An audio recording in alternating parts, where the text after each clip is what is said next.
7:05. I know. I'm so excited to have so many of you here and move into our representatives to the ASUC reports. Let's first welcome our UCPD representative, Sergeant Joey Williams.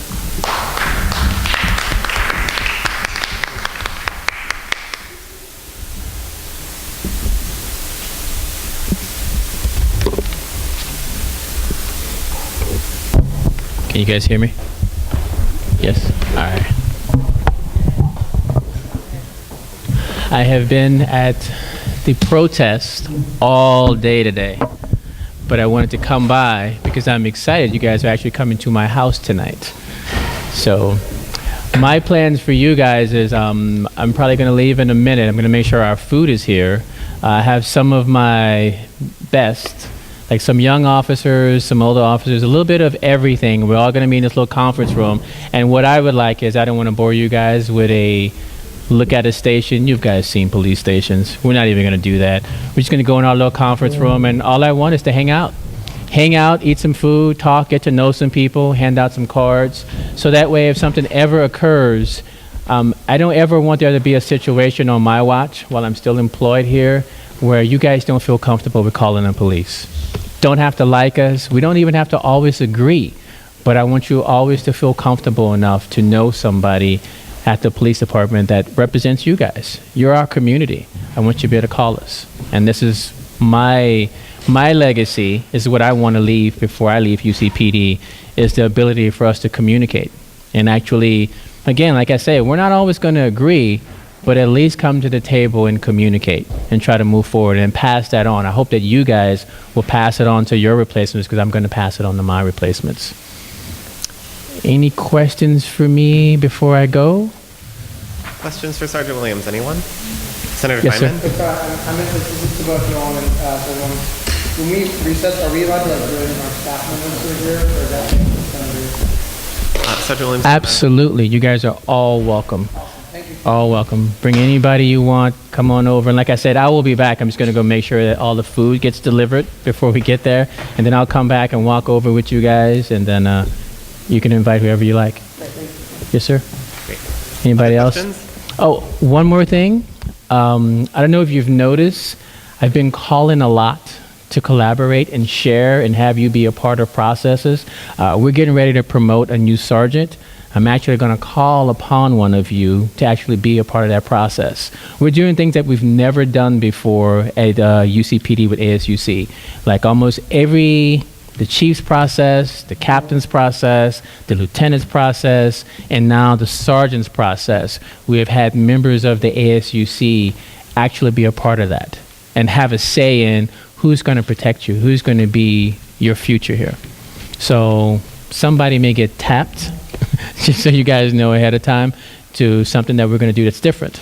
And it's coming up very soon because we hope to promote before Christmas. So anything else for me?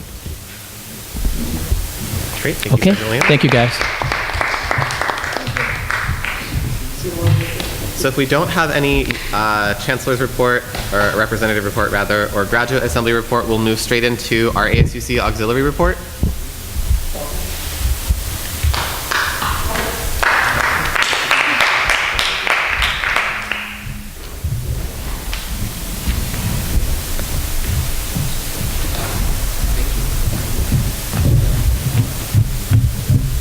Hello. Okay.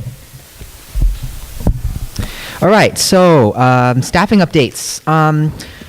So an update on the SAIT EMS business analyst position. This position again will lead our TPT project of expanding our event services room reservation and scheduling software.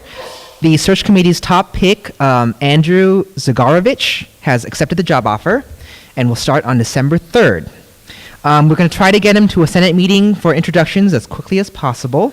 We're still searching for a second SAIT EMS position, a programmer position. So you please encourage qualified people to apply for that. The ASUC Auxiliaries Marketing wraps up their in-person graphic designer interviews this Friday, and we hope to make a final selection by next week. Questions can be directed to Tiffany Dreyer on that.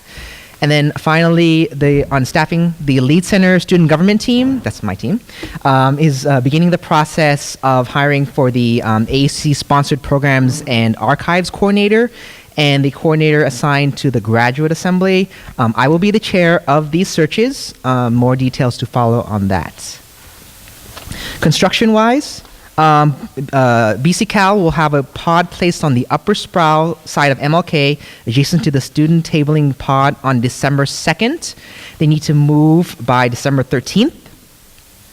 The California Conference Room in Hearst Gym has been, the table has been removed to accommodate the dedicated meditation use. This is still in negotiations. We may have extended hours, but we are still looking into that for the Hearst spaces. Last day that the upper sproul stairs will be open is December 15th. The stairs will be closed and demolition is scheduled for December 16th to January 20th. Hearst Gym Room 17 has successfully been reorganized. The excess waste in the hallways will be removed on November 22nd. So big thanks to Jeff from Facilities and Ismail from the AC Student Spaces Director for working together to get that room organized. So Hearst will be closed next week from Thursday to Sunday. All other doors will be locked Thursday to Sunday, and you will need car key access to enter the spaces during the holiday weekend. If new access is required, the access form must be completed and submitted by tomorrow via CalLink. Program updates. The Multicultural Greek Council invited 5 organizations to campus for expansion presentations and will extend up to 5 invitations for expansion this Friday, the 22nd. Beta Theta Pi fraternity officially closed its chapter on November 6th. The chapter may request to return no earlier than the 2015-2016 academic year. Event Services has purchased 5 new canopies for the tabling program. Upcoming events. So the auxiliary will engage in a unit-wide professional development program on Friday the 22nd as they are being given a behind-the-scenes tour of the Memorial Stadium dining program. The session will help teach best practices of how to run a high-capacity student-centered operation in a new facility built to enhance the student experience as we get closer to opening our own new ASUC Student Union. Other updates. So, Team Auxiliary, not a fan of the name, will be running in the inaugural Berkeley Half Marathon, including myself, this Sunday, November 24th, to help support the Berkeley Public Schools Fund, the Berkeley Partners for Parks, and the Berkeley Food and Housing Project. So if you're around, come on, cheer us out as we try to run this. Campus Labs Collegiate Link, aka CalLink. The TPT process to incorporate all registered student organizations into CalLink has been completed. In addition, the new project of creating an online funding form application is nearing completion. Campus Labs has created the application and is currently in a testing phase, aiming to have the final product ready for a spring 2014 launch. Senators, as discussed, I am scheduling a meeting with the Career Center with Dara Ziegelmeyer and Jim Sullivan.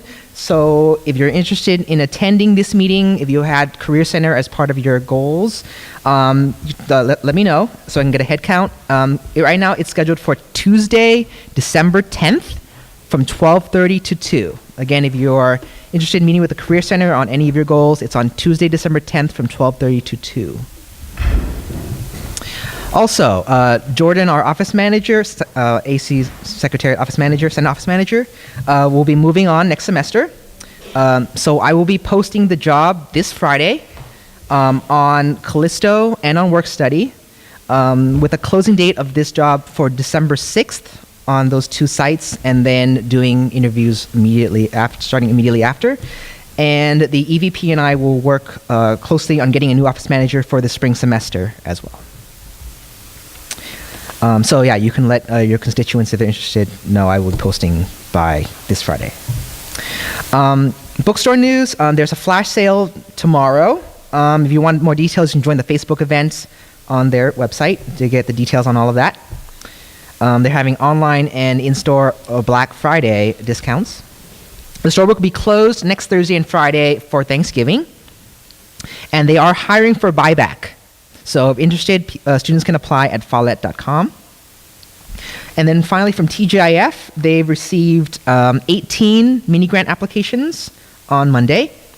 They've officially funded 100 campus sustainability projects since 2008 and encourage everyone to check out the newly released overview and metrics page on the website, which highlights the positive impacts of its funded projects.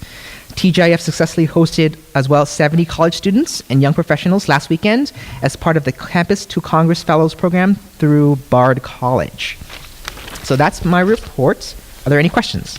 Questions for Rob? Senator Chung? So the meeting with the Senator Chung, can you use the microphone, please? Thank you. Hello? Okay. So the meeting with the Career Center is December 10th? December 10th, Tuesday, Okay. 12:30 to 2. Okay, thank you. For the MCGC orgs that were invited to campus for presentations, is that list secret, or are we allowed to know which orgs were invited? I do not know that list. I can find out for you. That would be tremendously helpful. Senator Feynman. Yeah, thanks again, Rob. You said that beta was kicked, I don't know what the word you used, kicked off Officially campus. closed. Officially closed. That's Yeah. very nice. I was wondering if you could expand or explain if there are other fraternities that you know of that are officially closing, like that are public that you know of or could talk about. I do not. That's not in my area, but I Okay. can have that area in the report for next week, or I can email you. I'll talk to Dustin. Okay. Thank you. Any other questions? All right, if there are none, thank you, Rob. Cool.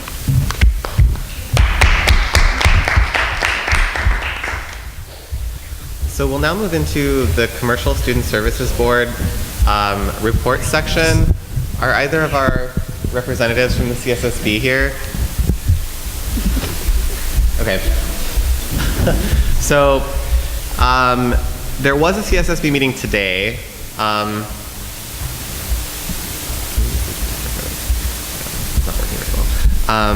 There was a CSSB meeting today, which President Pepito and I both attended. I'm not going to give like a really exhaustive report, since generally speaking the representatives normally do that. I haven't received any submissions from them. The meeting was just today, so perhaps they've not had a chance to do that, but just as an overview of what happened in the meeting, we received a general update from the ASUC auxiliary. Kelsey came and delivered a report on how things are going. Unfortunately, a lot of what was discussed and updated on in that meeting happened in closed session, because so much of it deals with contracts for bookstore vendors and that sort of thing. So one important thing and something we had quite an extensive discussion about was the commercial activities agreement. I'm sure President Pepito will update you, but she's been working with the Graduate Assembly to amend the CAA, and they're entering a phase now where they're trying to, they will be contacting our new lawyer to review that, to make sure that all of the expertise related to contract law is being poured into that document, so that when we create this new CAA, it will be solid. Most of the changes are related to discussions around things like the name change from the ASUC auxiliary to the ASUC student union, staff, administration, and then naming collectively all of the ASUC run buildings, the student union complex sort of thing. So a lot of practical changes, and then changes to the governance of the Commercial Student Services Board, which will have a slightly different name. I think it's the Commercial Activities and Student Services something board. It spells CASA with 2 S's. Other than that, I don't know that I can talk too much about that, except that we did continue the discussion on vending machine related stuff. There hasn't unfortunately been a lot of progress since the last time. They're still looking at the numbers to try to figure out what each individual vending machine is making, and we suggested that vending machines, if we're making any changes to the contract, should have be able to accept credit or debit cards and not just coins, which apparently most of them accept only coins, which seems crazy. And so no wonder sales are not what they could be.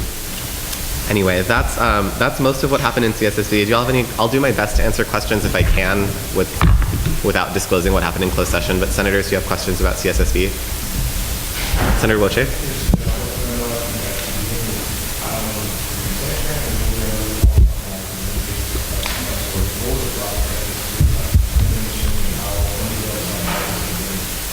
So it's been something that largely has been internal to the auxiliaries staff, and they did a lot of research on what other student things are called, other student unions or complexes or that sort of thing.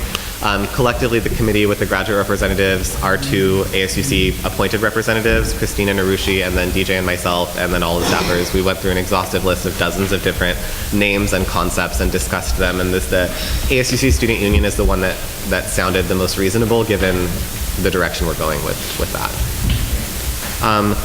We should, though, briefly stop to take roll. So let's do that since it's 7:20. Senator Chow. Present. Senator Chung. Present. Senator Hyman. Present. Senator Iwoma. Present. Senator Kong. Present. Senator Lee. Senator Mahabat. Senator Mullen. Present. Senator Woche. Present. Senator Pacheco. Senator Pandya. Senator Quinn. Senator Rafi. Senator Shen. Senator Snowden. Here. Senator Tan. Senator Truax. Here. Senator Upadhyaya. Here. Senator Week. And Senator Wu. Here. Senator Lee. Senator Pacheco. Senator Shen. And Senator Week. The rolls will close. So let's briefly return to CSSB to see if there are any other questions. Any other last minute questions on CSSB before we move on? Senator Upadhyaya? I think I know the answer. This may be unfeasible, but is there any way to get Cal One card also for vending machines? Because that goes through a distributor, right? So that may not be possible. It's not necessarily unfeasible, but it might be like a feat of administrative acrobatics because we contract out those vending machines, and so they would have to work with the campus. It's not impossible. If we're going to make them accept credit and debit cards, we might as well ask for everything that we want. So we can bring that up and see if it's possible for the company to do that. Senator Mullen? I think in Conrev on Monday we talked about possibly requesting Christina to actually come to the Senate and Conrev to speak on the happenings of CSSB, both because we hadn't received her reports, but also because we actually haven't seen her in person for Senate yet for Senate training or during the meetings. So I think she's coming once. Yeah, President Pepito, I guess, can update us on that briefly during her exec report. Yeah, I think if Conrev as a committee wants to bring her in to do a report, I would say if the committee can just sort of take a vote and say that the committee's voted to have. Yeah. Oh, great. Okay, no, please do that because I don't know what's going on either.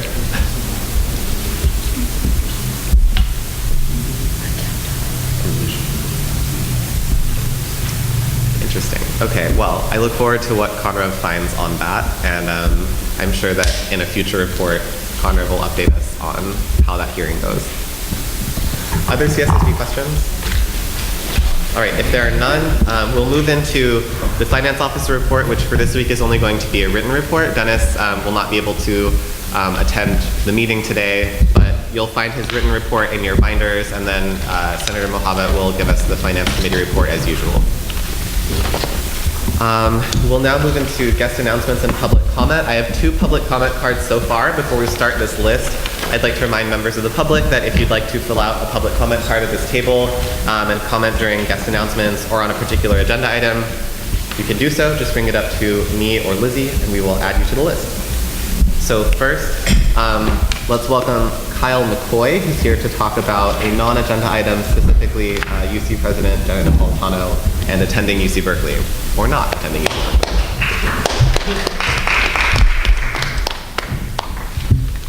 Hello, my name is Kyle McCoy, and I just wanted to again state that I was informed with other student networks on campus that Jenna Napolitano was coming to UC Berkeley December 9th or December 15th. And I just wanted to be sure that if she was coming December 9th, that at least you would be able to inform the student body that you do represent on campus in enough time to let know exactly, when she is coming, so that, they might be intimidated or afraid of her when she is coming. So they might want to take the day off of school or something, might have a psychological thing based on her coming. So that would be really great if you, and I'm encouraging you guys to go ahead and inform your student body if she is coming. Thank you.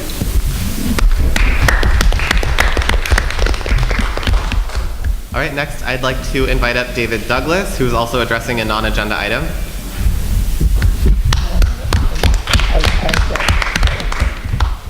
Hello, everyone. My name is David Douglas. I'm a national organizer with the Coalition to Defend Affirmative Action, Integration, Immigrant Rights, and Fight for Equality by any means necessary. I'm also a student here and a presidential candidate for the Defend Affirmative Action Party on this campus. I'm speaking in opposition to the appointment of Janet Napolitano as UC president. We're demanding her immediate removal. Today on campus, hundreds of workers have signed our petition calling for her removal. We're looking for a senator who will introduce a bill calling on the UC Regents to appoint someone with an academic background, with someone who's going to stand for integration and affirmative action and immigrant rights in this university. And it is an insult that the UC Regents would appoint a Master Porter to lead this institution. She has lied to the press. She has said that black student enrollment has not dropped at UC Berkeley and UCLA. She denies her role in deporting millions of undocumented immigrants in this country. And we're calling for her immediate removal. And we're going to shut down her visit to this campus. She's been opposed at every UC campus she's gone to. She has no authority, no legitimacy in the University of California, an institution that celebrates diversity, autonomous research, critical thinking. She has repressed student movements on this campus fighting for a better society, a more inclusive society. And she is a direct threat to a reinvestment of this institution and opening up this university to the majority of high school graduates in this state, which are black and Latino and Native American. And I encourage you to sign the petition. We're gathering 10,000 signatures for the UC Regents meeting in January. And we would really want this body to step up and oppose Napolitano. Thank you.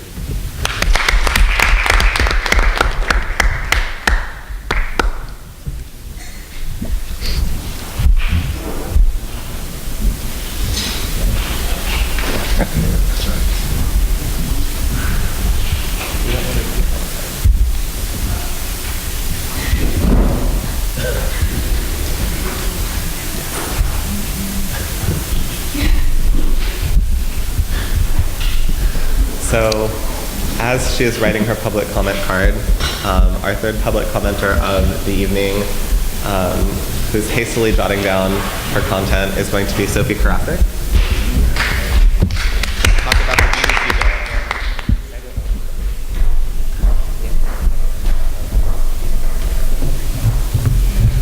Hi, everyone. My name is Sophie Krasik, and I'm president of Cal Berkeley Democrats, and I just wanted to speak briefly on the BDC bill, SB 57. And I just wanted to say that last year, Cal Berkeley Democrats actively opposed Measure S, and I strongly encourage you to support this bill.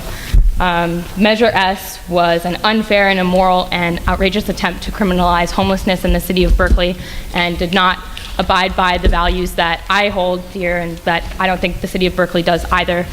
So I strongly condemn the BDC for illegally and immorally trying to hire homeless people to pass out false campaign literature under the impression that they were working for the Obama campaign. And not only is this illegal, it's also immoral to be disseminating misinformation about our democracy, in our democracy, because this is a fundamental threat to being able to participate in the democratic process. So again, I wanted to say that Cal Berkeley Democrats staunchly opposed Measure S and strongly condemns BDC for their behavior, and I urge you to support SB 57. Thank you. Next we have Matthew Lewis speaking on the same bill.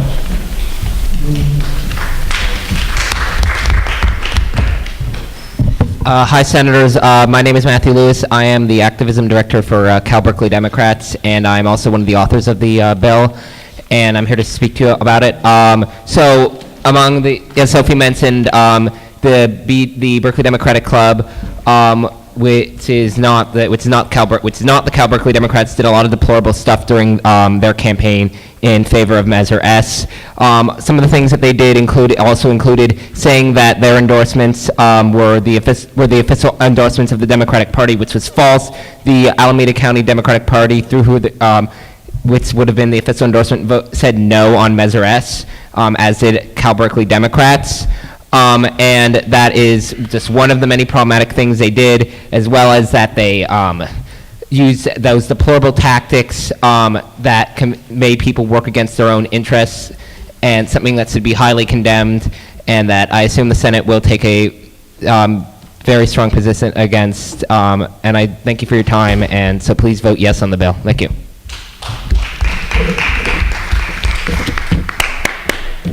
Thank you to our guest announcers. If there are no other guest announcements, we will now move into the approval of the minutes from November 13th, 2013. Senator Feynman? I move to approve the minutes from November 13th, 2013. There's been a motion to approve the minutes. Is there a second? Second. All right, the motion has been moved and seconded. We're now in discussion. Are there any amendments, suggestions, other things to the minutes from November 13th, 2013? All right, if there are no amendments to be made, are there any opposed to Senator Feynman's motion? Any abstentions? Seeing none, motion carries. We'll now move into new business.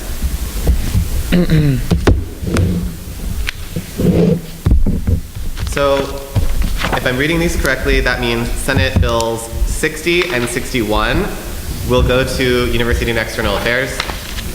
Senate Bill 62 will go to the Constitutional and Procedural Review Committee. And Senate Bills 63 and 64 will go to the Finance Committee. If those are correct, is there a motion to send those bills to their respective committees? Second. All right, it's been moved and seconded. Are there any opposed? Any abstentions? Motion carries. We'll now move into the approval of the agenda for December 4th, 2013, which you'll find attached. This is also the time when you would request special orders. Senator Truax? I'd like to request a special order for Lobby Corps to come in and give us a brief training on lobbying, because many of us are going to be lobbying during Dead Week, elected officials. So if they could just come in and make a 30-minute presentation on just like the basics of lobbying. Second. Is there, what time limit would you like to put on the presentation? What time? What time limit? Time limit, 30 minutes. Okay. Yeah. Second. All right, so there has been a request for the presentation. The motion has been seconded. Are there any opposed to that special order being added to the agenda for December 4th? Any abstentions? Motion carries. We will have a Lobby Corps presentation on December 4th. Are there other special orders or requests? Senator Wu? Can I request a special order for forward.us? They're going to be talking about, they're pushing for a policy reform on immigration laws. Okay, you said forward.us? Yes. Okay, time limit? 30. Okay, oh lordy.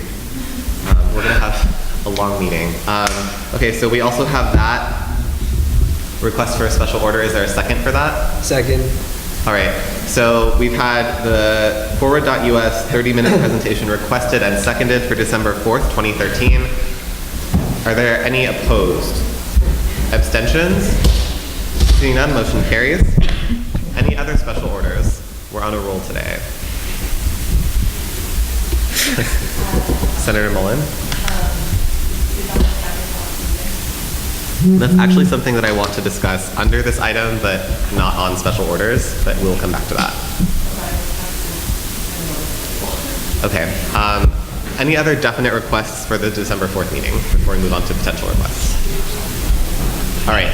So let's deviate briefly from discussion of the agenda proper and talk about the schedule of meetings. So I have a proposed schedule of meetings for the spring, which we'll discuss at the last meeting of the semester. But what the last meeting of the semester ends up being is to be determined right now. If we make our last meeting of this semester the December 4th meeting, that means that our last round of bills, unless we grant some sort of like special, I guess, process, and I'll defer to Attorney General Sabo on this, but because we will not have a meeting the week of the Thanksgiving break, there won't be a chance to allocate bills out to committee prior to that week, right? So even if somebody submits a bill Tuesday morning of next week, it wouldn't come to Senate proper until the week after, which means that effectively yesterday would have been our last day for submitting bills if we do our last meeting on December 4th. The other option is to have the last meeting during Dead Week, and I know how excited you all are about that because everybody thinks that no one has meetings during Dead Week, so you all have meetings during Dead Week.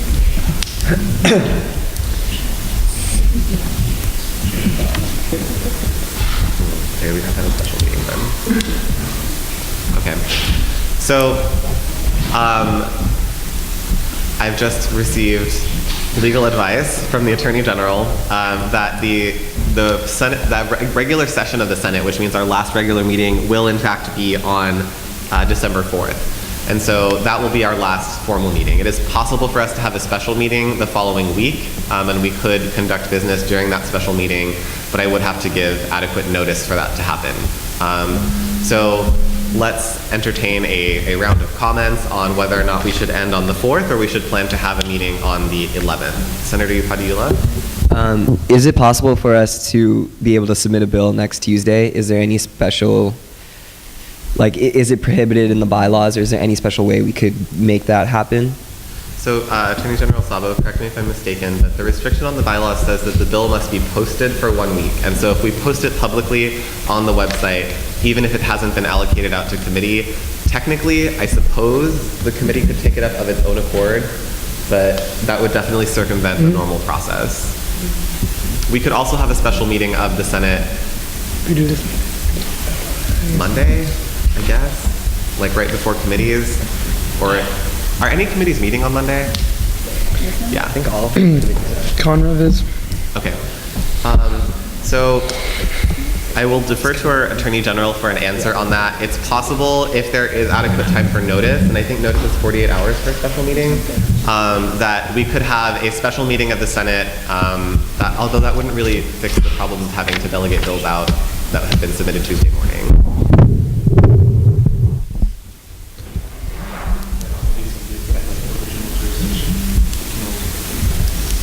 Yeah, so to answer your question, Senator Padilla, it seems like the only way that we would be able to take up a bill that is submitted this coming Tuesday would be to have a special meeting on the 11th. Okay. Senator Feynman and Senator Mullen. Yeah, you're asking for opinions on whether or not we should do that? Yes, I'm asking for opinions from senators on whether or not we think there's anything like pressing or urgent enough that we need to have a special meeting during that week in order to be able to do that. I mean, I don't know of anything particularly pressing or urgent, but I do think it's a good idea to have that meeting. I think it'd be a good way for us to kind of conclude the calendar year. And I think that, I know personally I'm like, with everything kind of taken by surprise how quickly the semester moved. I think many people would agree that you look up and it's like, oh, it's almost like halfway through, it's almost the end of November, which like is surprising. So I think a lot of us have, if not urgent things, but things we still want to get done. So I think personally, if we're going to bring up to a vote, I would vote to have that meeting on the 11th, just so we can kind of conclude the semester. Senator Padilla. And I'd also like to say, like, finance bills for clubs that are doing a lot of events recently, that would pretty much be kind of like urgent business, I would consider, because we don't want them to have to wait until we reconvene come January 20th. Oh, we don't want them to have to wait until January 20th when we come back. So yeah, I'd vote yes too. Okay, so yes, and I just want to note that sort of the finance bill thing can be infinitely regressive because like people can have events at any time and submit finance bills at any time, and we have to draw the line at some point from where we're going to stop accepting bills for the Senate term. So if we're going to have that special meeting on the 11th, we'll just have to set a time that at which point no more finance bills are going to be accepted for the rest of the semester, because I don't think, and especially given like how complicated some finance bills can be to work out if there have been miscommunications with advisors or that sort of thing, I don't want to put finance committee in a situation where they're having to like hustle by the end of the semester with the expectation that they're going to be able to work all this out in that last meeting. Senator Mohabbat?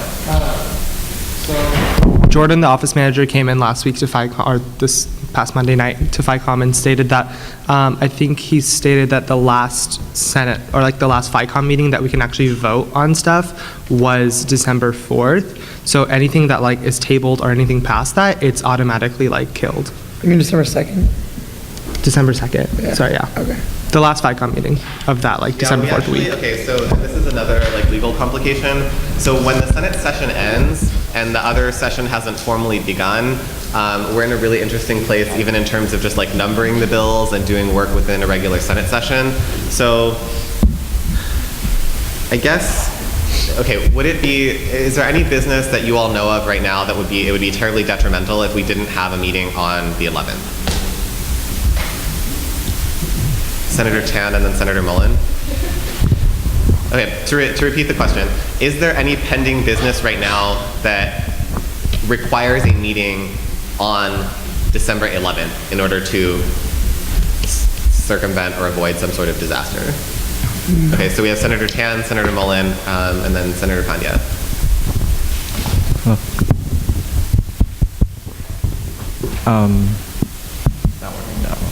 So I'm asking the Senate to have a meeting December 11th just because the relief efforts in the Philippines will be asking for Senate contingency funds.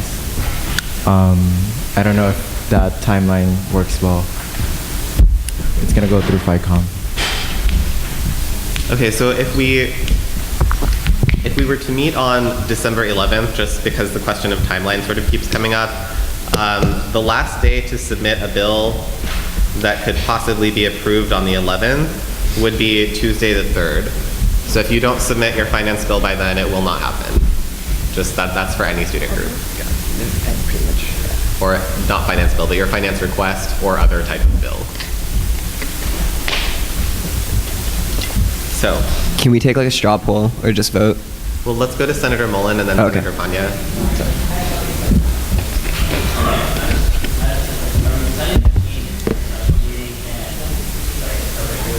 No, we're deciding between a special meeting and no meeting. So straw poll of the senators who would like to have a meeting on December 11th. That's a try. I'm just.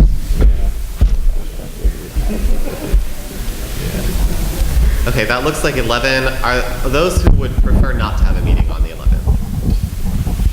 And those who are ambivalent about it, who effectively abstain? Okay. So, it looks like we have enough people who are interested in having a meeting that we would achieve quorum at least. Although, I will note, if we're having a meeting on December 11th, and if anything involves finance, if we don't have 2/3 of the senators here, nothing can happen.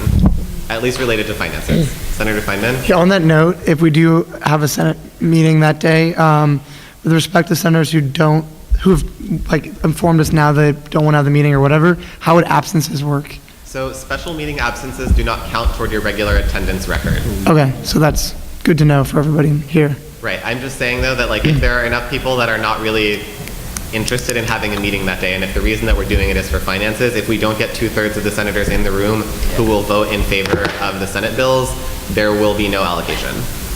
Okay. Senator Pandya.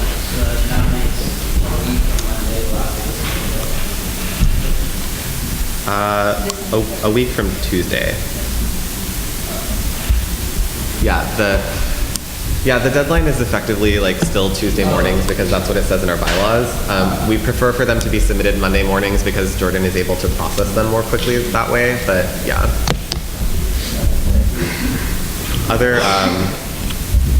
Other questions about that? Senator Snow?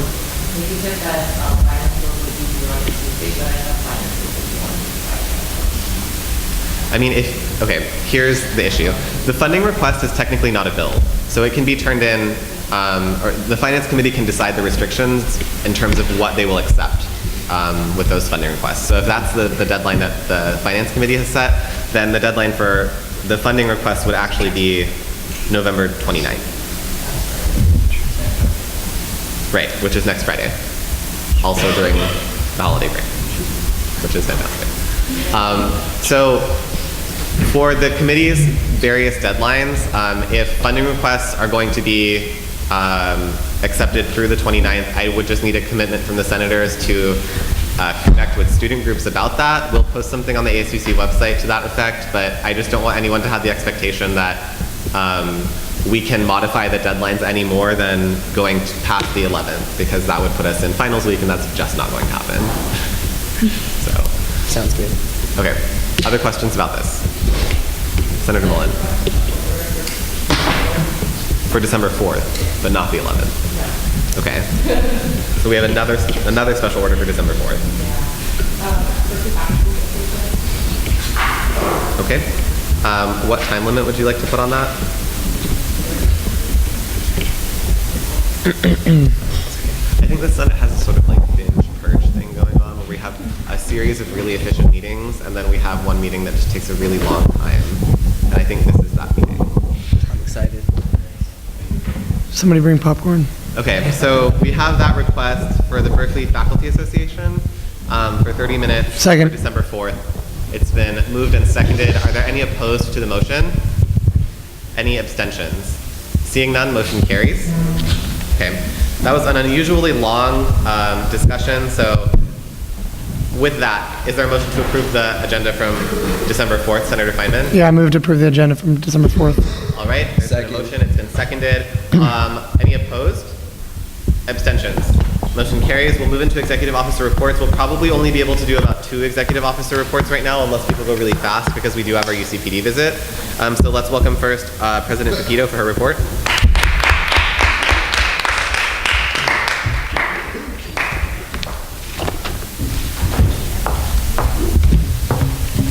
Hi everyone. I know I have to be quick, so I'll just go ahead and let you all read more of everything that's on here.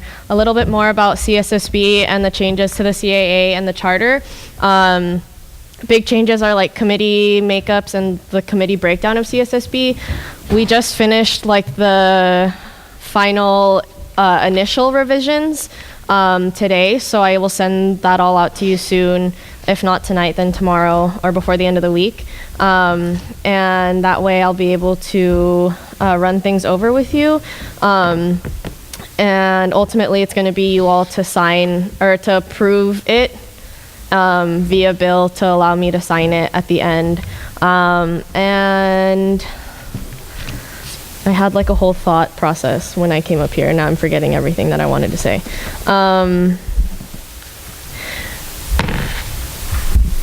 We will be also sending the CAA and the CSSB, or the CAA and the CSSB charter to Steve to look over it on our end for any legal implications as usual. We're also going to be meeting with him tomorrow to just go over student group contract signing and just like other processes that our lawyer typically handles. If you all didn't get my email, UCOP Napolitano canceled our campus visit for December. So we're trying to get to the bottom of that and figure it out. Apparently, because of the chancellor's schedule and because of like finals and everything, the reschedule probably won't be until February, and we warned UCOP of that, but I haven't heard anything back. So in response, the execs came together and worked on a letter collaboratively for the first time all year and have signed off on it. And we will be sending it out tomorrow morning once we get all the signatures. And I wanted to read it out to you really, really quickly, just so you know what is being sent tomorrow morning. And so it says, President Napolitano, as the democratically elected student executives of the Associated Students of the University of California, ASUC, we were surprised and disappointed by your decision to cancel your December campus visit to UC Berkeley. While we understand the demand on your schedule and we find it alarming that you will not, we find it alarming that you will not officially visit UC Berkeley during the first academic semester of your term. Mr. Litwack, I can send this to you. Amid widespread concern and votes of no confidence by many student governments across the UC campus surrounding your appointment as UC president and your choice not to visit UC Berkeley this semester contributes to students and community members' concerns regarding your priorities as president. Canceling your campus visit after already rescheduling it once before is a sign of disrespect to students and the UC Berkeley community. This shows a disregard for the collective efforts that students, faculty, and administrators have put into attempting to accommodate your visit. Although you have visited other UC campuses, it appears as if you do not value the unique history and legacy that UC Berkeley holds within the UC system. Not only is UC Berkeley the flagship campus of the UC system, but it is also the first UC. We strongly believe that our entire campus deserves your attention and respect. Furthermore, your decision to attend the inauguration of Chancellor Dirks while simultaneously canceling your campus visit less than 2 weeks later forces us to conclude that you value your relationship with administrators more than your relationships with students. If you had known that you would not be able to visit our campus for the remainder of the semester, we believe that you could have made an attempt to engage students the day of the inauguration rather than move your official campus visit to the spring. With such widespread resistance to your appointment as president throughout the UC system, we struggle to understand how your decision to not complete your UC system-wide campus visits before the end of the 2013 calendar year will instill any trust or confidence in students who question your priorities. Your decision leaves us with little answers to respond to the overwhelming student concern, and it adds to growing sentiments of disappointment and lack of faith in your consideration of student issues. We strongly urge you to reconsider your decision to cancel your December campus visit. It is only through engaging with students that you will be able to be an effective and respected leader in your position. We look forward to hearing from you soon. And then all of us signed it. So that will be sent out tomorrow morning. And if you have any other questions about follow-up, let me know. I think that's all I have. Questions? Questions for President Pepito? Great, thank you, President Pepito. Oh, and join us at the candlelight vigil for the response for Typhoon Yolanda tomorrow from 4:30 to 6 on the Sproul Steps. Please and thank you. Okay, so we have about 9 minutes left before we're scheduled to leave for our next visit. I'll skip over my report, and the next one on our agenda is the AAVP office.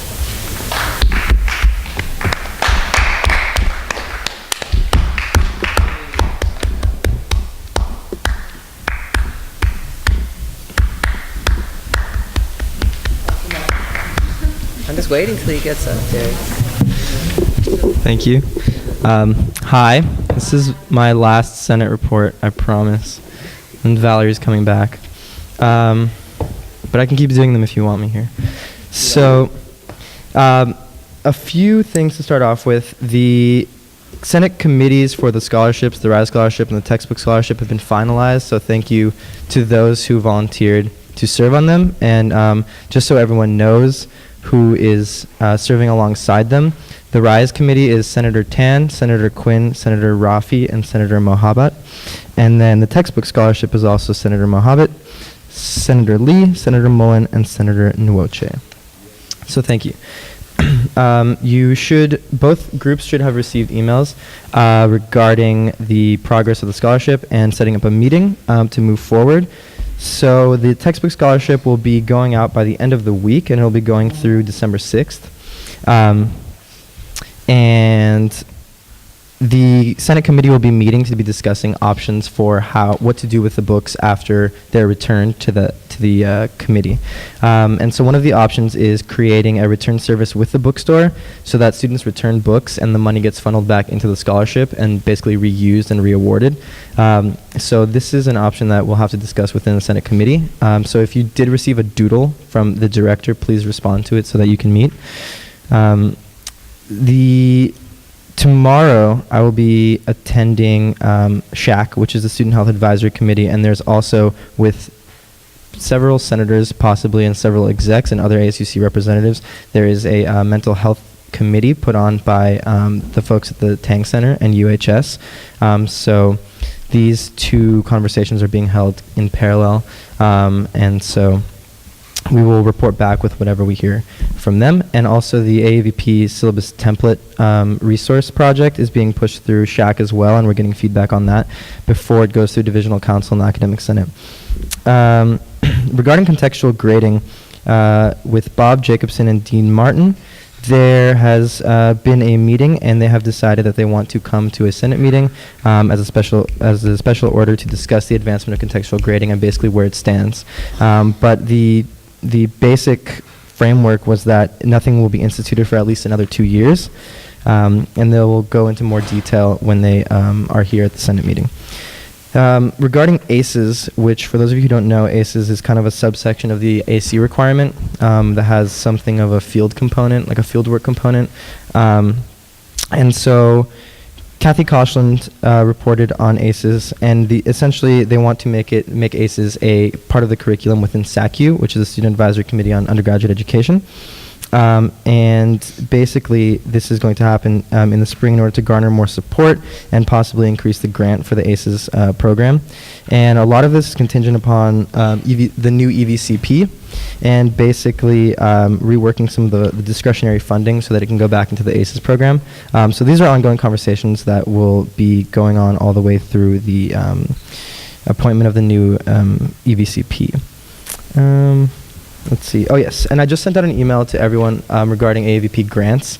And this is a how to apply to grants manual, essentially, from the AAVP Director of Grants. So you can look through it, and then basically you can distribute it freely as you wish. It'll be posted on the ASUC website as well.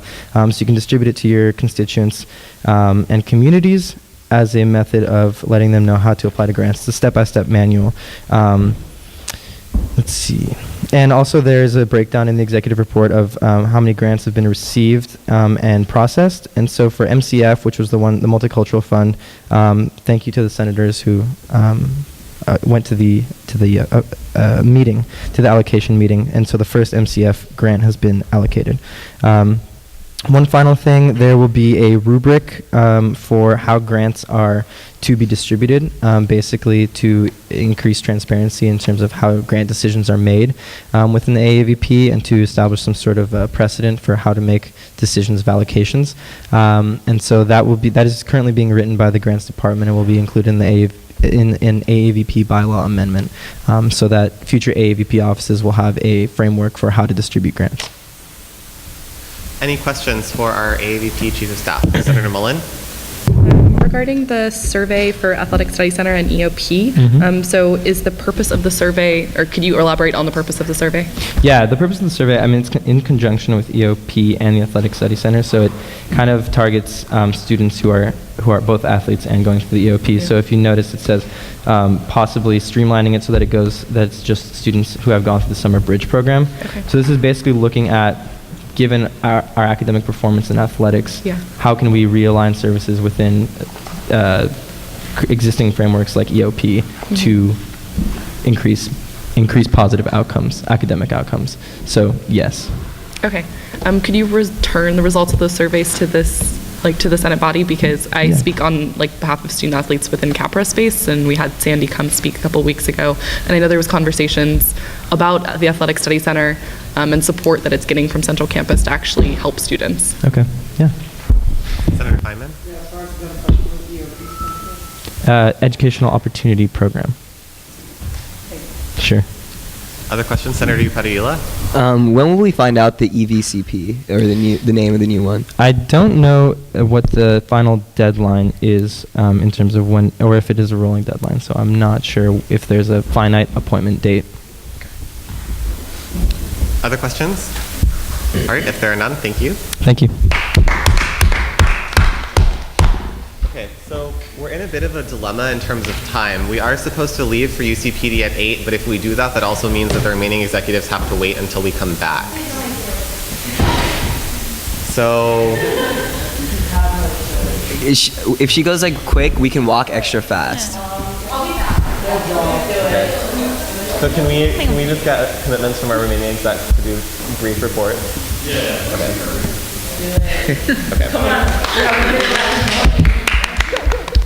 We're clapping faster in hopes that makes this whole process.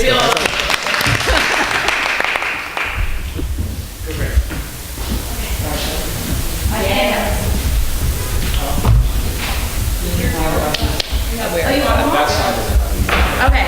Yeah, we're on the same page. All right, so hi everyone, this will be super fast. You all know what's going on because I've harassed you on Facebook a lot. SOC happened last week and it was awesome. If you want to know a little bit about it, you should definitely talk to the senators that went. Some of the updates and things that I need you all to help with is with the Act for the Philippines relief efforts, our office has been coordinating the tabling at the dining commons. So we've been tabling at from 5 to 9 in both Cafe 3 and Crossroads every day, and we will be doing that until the 27th. And the spots have been filling up, and we've had lots of volunteers, and some of the senators have helped out. So if you do have availability from 5 to 9, it's a really great way to just like hang out in the dining commons, sell ribbons. It's a good way to do something fun. So I'll send out the sign-up sheet for that. It would be a big help to get you all there.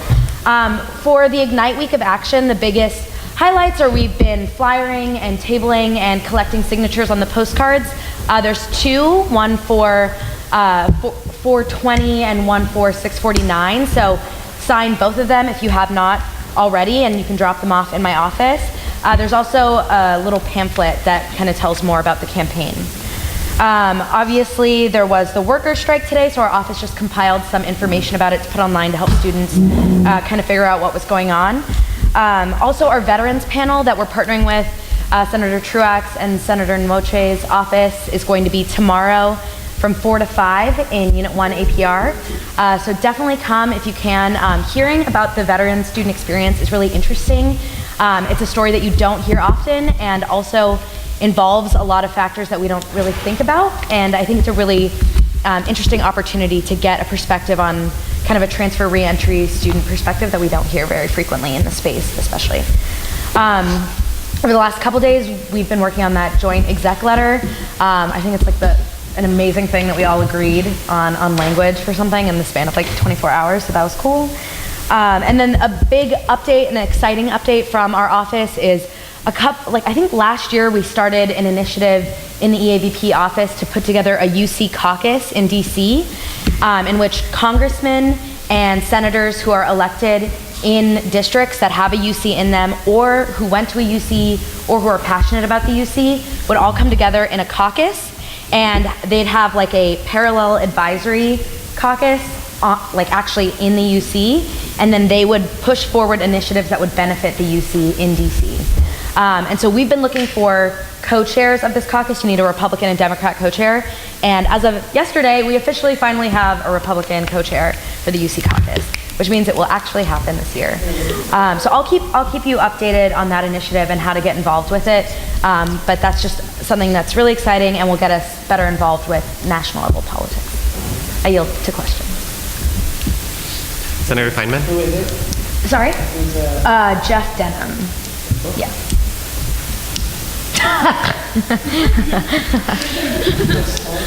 Okay, other questions? That starts on the record, right? All right, thank you. Thanks. Let's move on.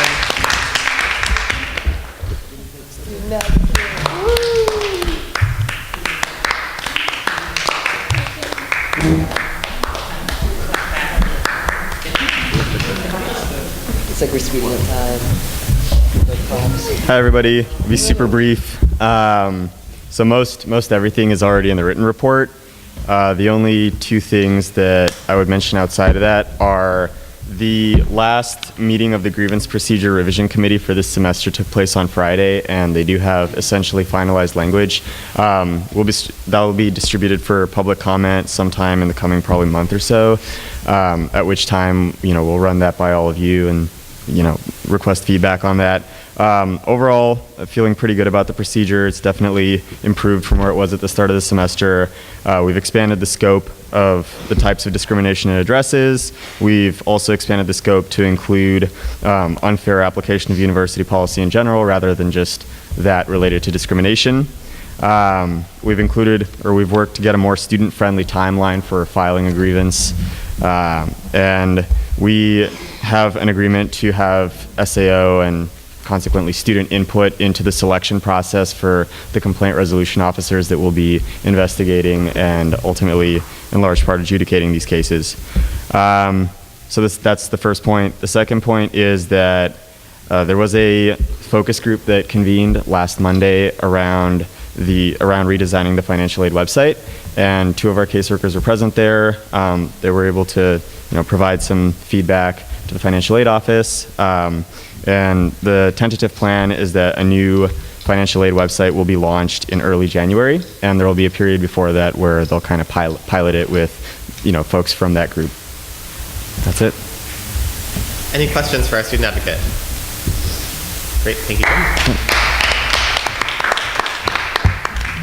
All right, so we're going to move past my executive report, which we'll return to, and move into our UCPD.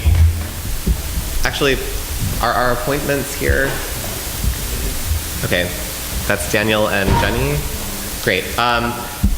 So that you don't have to stay until 9, let's just, I guess, bring you up for questions. They were nominated by the Elections Council Chair, Gina Yu, for Polls Coordinator and Assistant Elections Chair. Do our senators have any questions for our nominees? Senator Stone? Senator Tan? Can you just elaborate a little bit of your interests or experiences within elections? If you can just speak at the podium. We record the meetings, and so the audio works better if you speak into a mic. Hi, my name is Jenny, and I was the Elections Council Assistant Chair last year, and that's also the position that I'm hoping to get your approval on for this year. And I am just really interested in doing this position again because I really enjoyed it last year, and I felt that I learned a lot about the ASUC and all the hard work that you guys put in. That's something that I'd be really interested in continuing this year. So I'm Daniel. I'm a fourth year computer science, and also I was on the elections committee last year as well as the polling coordinator. And then like Jenny, I learned a lot from this experience. It made me more aware of just how important the ASUC is. Like from high school, it's not that much big of a deal, but here you realize that every vote and every student needs to have a voice. And then just the sheer amount of people who actually apply, we counted, there was like 13,000 people who voted, and then it just made me feel very important and giving back to the UC Berkeley community to help you guys basically get to where you guys are. Hence why I'm doing it again. And before we get into questions, I just want to remind everyone that last year's Elections Council presided over record turnout, and things went really smoothly. And they spent much less money on things that were not efficient, like excess polling, and put a lot more into PR, which is part of why that happened. So I have lots of faith in these individuals. Senator Feynman? Yeah, can I move to officially approve both Jenny and Daniel? Yes. All right, so there's been a motion to approve. It's been seconded. Are there any opposed to the motion? Any abstentions? I'll add briefly, for the sake of the motion, that both of these positions are stipended positions, so we're approving them with a stipend, and they will have to sign some paperwork to discuss the terms of the stipend, which will be confirmed by a finance committee before it's allocated, that sort of thing, but just so that we're all clear about that. All right, so if there are no opposing votes and there are no abstentions, then the motion carries. Congratulations. Thank you. And so we will now, in order to have our trip to the UCPD office, we will recess if there are no objections. Hold on, objection, I'm sorry. I have a business to carry on with elections afterwards. They can leave, but I just want to make it known that when we come back, we have to go back to this agenda item. It has nothing to do with them. Just Gina has a request, and it's going to take conversation, so. We can do that. Okay. Okay, so if there are no objections to recessing, we will recess until 9 p.m., at which point we will reconvene the Senate meeting. Senator Robbie. Yeah, elections. Event services staff should be here.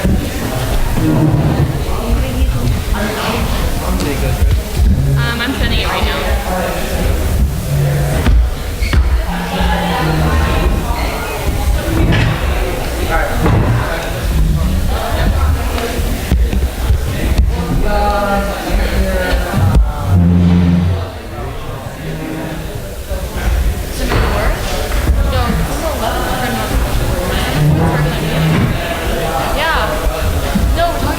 Senators, can we please migrate this way in a timely fashion?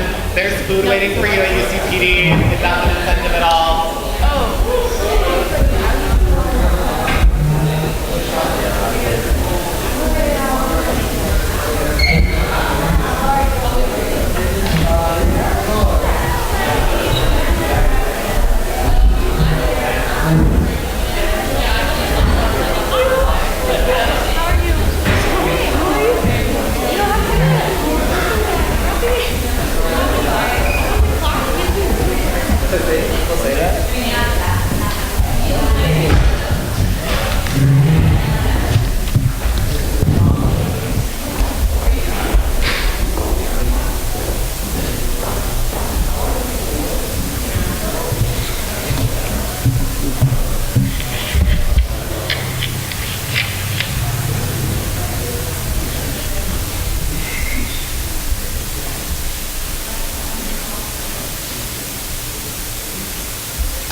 just let Joe edit it out.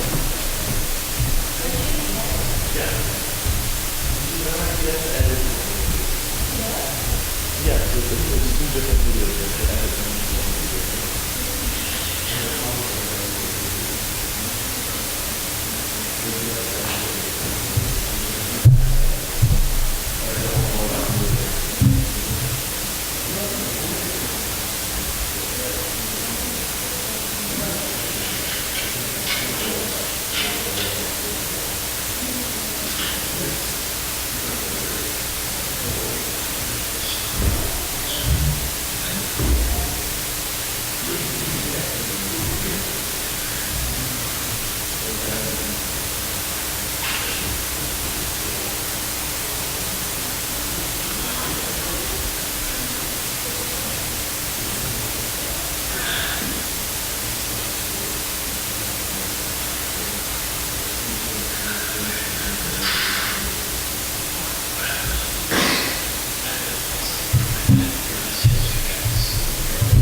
usually this is our main mixer that we use for like all of our events like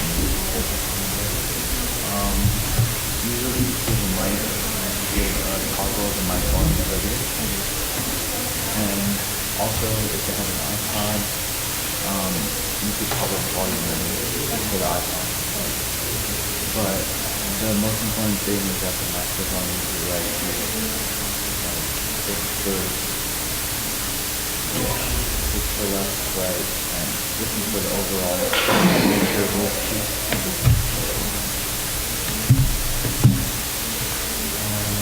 Let me see what they have connected. So this mixer is only for some meetings? And the one in the one they have for some meetings? It's only used for Yeah, okay. they're only for 7 meetings because they need more mics.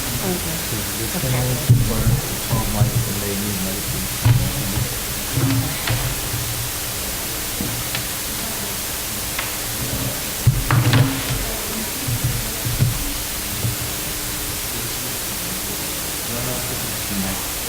Just a mix.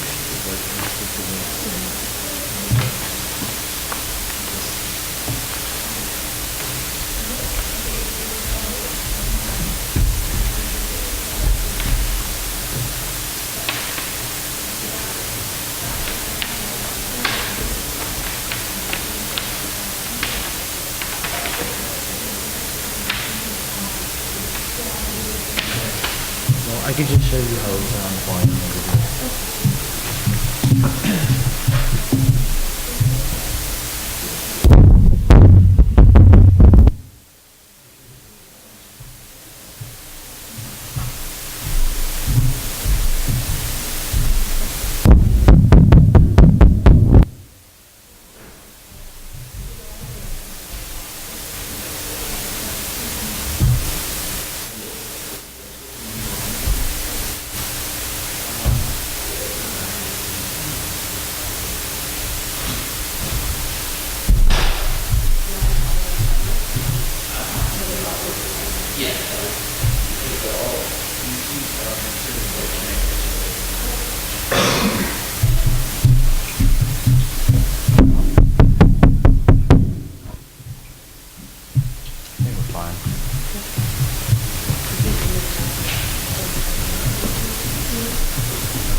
Okay, welcome back, everyone. Please find your seats, senators. We're going to call this meeting back to order at 9:03.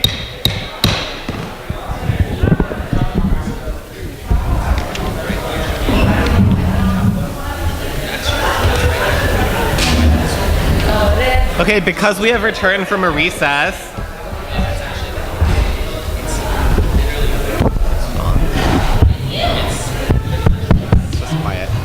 Because we have returned from a recess, I'm going to take roll call, or take roll, which is a roll call. Senator Chow. Senator Chong. Senator Feynman. Present. Senator Iwoma. Senator Kong. Senator Lee. Senator Mohabbat. Senator Mullen. Senator Woche. Senator Pacheco. Senator Pandya. Senator Quinn, Senator Rafi, Senator Shen, Senator Snon, Senator Tan, Senator Truax, Senator Upadhyaya, Senator Wu, Senator Iwoma, Senator Woche, Senator Pacheco, Senator Shen, Senator Truax, Senator Week. Senators Woche and Pacheco? No? Okay. So we'll resume the order of the meeting. I'm just going to briefly go over my executive report so we can finish that part of the agenda. My executive report didn't get included in this week's packet. I apologize. I did submit it a little bit late. I've been working internally with my staff to make sure that each department submits their component of the report. You'll notice this week we were missing a few, and so that issue hopefully is going to be resolved by the time that we do the next report. But for now, some of the highlights, I emailed it all out to you so you have it, but one of the highlights is following up on meditation space. The Secretariat staff sent notification emails to everybody who's used California Conference Room in the last academic year, so the student groups have been notified of that change.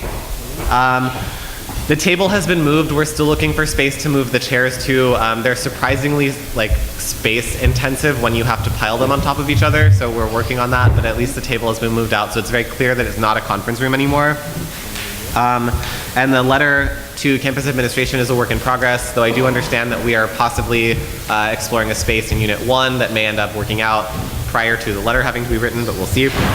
I've been working with a group, an informal group, I guess, of people from CACSIF and then Sadia from the food pantry and my staffers to make sure that the food pantry project gets off the ground. We have a presentation scheduled to a small part of the working group starting, that's going to be on Friday so that we can get the money released. Mixed Greens, the first environmental social, happened on Friday and it went really well. We expect the event to only grow from there, but it was a great space for people to just mix and mingle. Some of you may also have noticed that the Keystone XL pipeline protest happened. In spite of the fact that it was raining, lots of people turned out to be part of the demonstration. We were really afraid that the rain was going to deter people. That seems to not have been the case.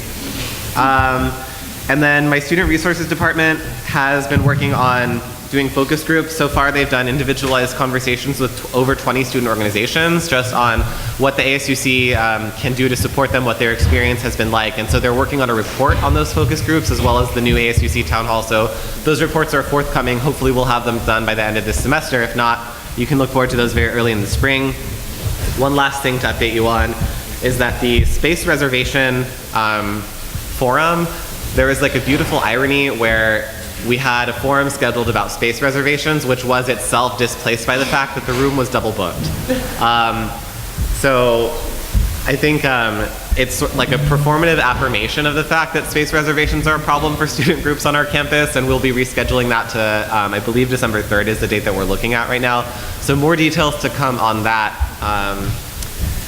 Any questions on EVP related report stuff? Those are some of the main highlights. Cool. All right, if there are no questions, then we will move on into our special orders.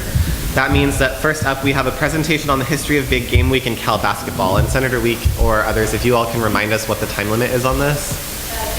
Okay.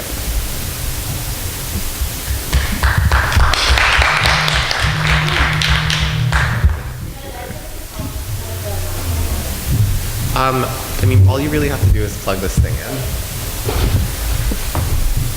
Do you all have sound that you need to be played? Or, okay. Okay. So, no, you can take this up there. It's just if we can grab. And if we should just notify them of the sound.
Okay. That's for the second one.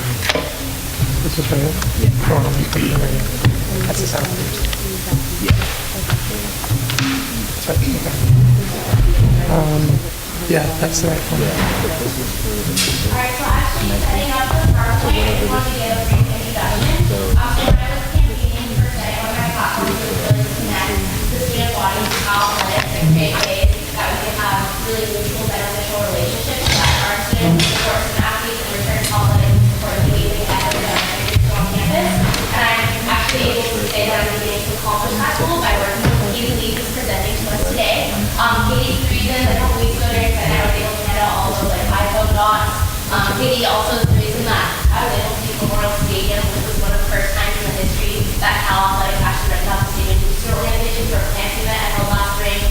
Katie's just a really great person. She's really into listening to students and how we can work together and create these great relationships, which is why I want to bring her to the Senate today. Well, thank you for having me. It means a lot. I work with a lot of student organizations, mostly Panhellenic, just because I've gotten a great response. And these are the forums that I look for to just tell students about the opportunities. You guys are a voice for campus, so you can help me tell kids about opportunities beyond football and basketball. So I'm Katie Lee. I'm the Associate Director of Fan Experience. This is my 4th season with Cal Athletics. I've had many different roles while I've been here, but the only thing that I've had since I started was student marketing. So as a non-Cal student, it's been a little difficult to get a grasp on what works and what doesn't. So I feel like in the last year and a half, I've finally kind of tuned into what works. I've had a lot of influential people that have helped me. Lauren is one of them, a couple of Panhellenic presidents. There are some people with residence life, and we also work very close with Cal Dining, so they've been very helpful. So just a little background on Cal Athletics, because these are things that I assume everybody else knows, just because I live and breathe it, and my office is in it. We have 29 teams. We're one of the largest athletic programs in the country. We have everything from rugby to rowing to football to men's and women's basketball to softball to baseball and all those different programs. So we have different facilities around campus, which I'm sure many of you have either been in or seen, mostly the new Memorial Stadium, which is beautiful. We have Haas Pavilion, which is on the south side of campus, or on the west side of campus. And then Evans Diamond, which probably a lot of you have not seen unless you have a class. It's really tucked in right behind behind Haas Pavilion. So we have a lot of other facilities. We have Edwards Track. We have the softball field. We have the rugby field. They're all way further up, so unless you've gone up to Strawberry Canyon, you've probably never seen those. But Season Pass is the only 2 sports that we actually charge admission for students is football and men's basketball. We keep those prices relatively low, which to a student I know sounds expensive for $100, but it does include all 7 games, and you do get to sit on the 50-yard line, which I always remind students will probably never happen again in your entire life for $100. Men's basketball is $55. We've played around with that number. 55 seems to be pretty consistent over the last 3 years, and single game tickets are $7. We pushed very hard. They used to be $15, and then we brought it down to $10, and then we got down to $7. $7 is more reasonable. It's competitive with other things that you would do. You can't go out to dinner for $7 anymore, even on Telegraph. So, but the biggest thing that I always want to tell students, if you take anything from my presentation away, is that the other 27 sports that we have are completely free. Women's basketball, Final Four team, amazing, completely free, every game. Unless they go to postseason, that's the only thing that we charge for. Soccer's have had an amazing season, both men's and women's, completely free.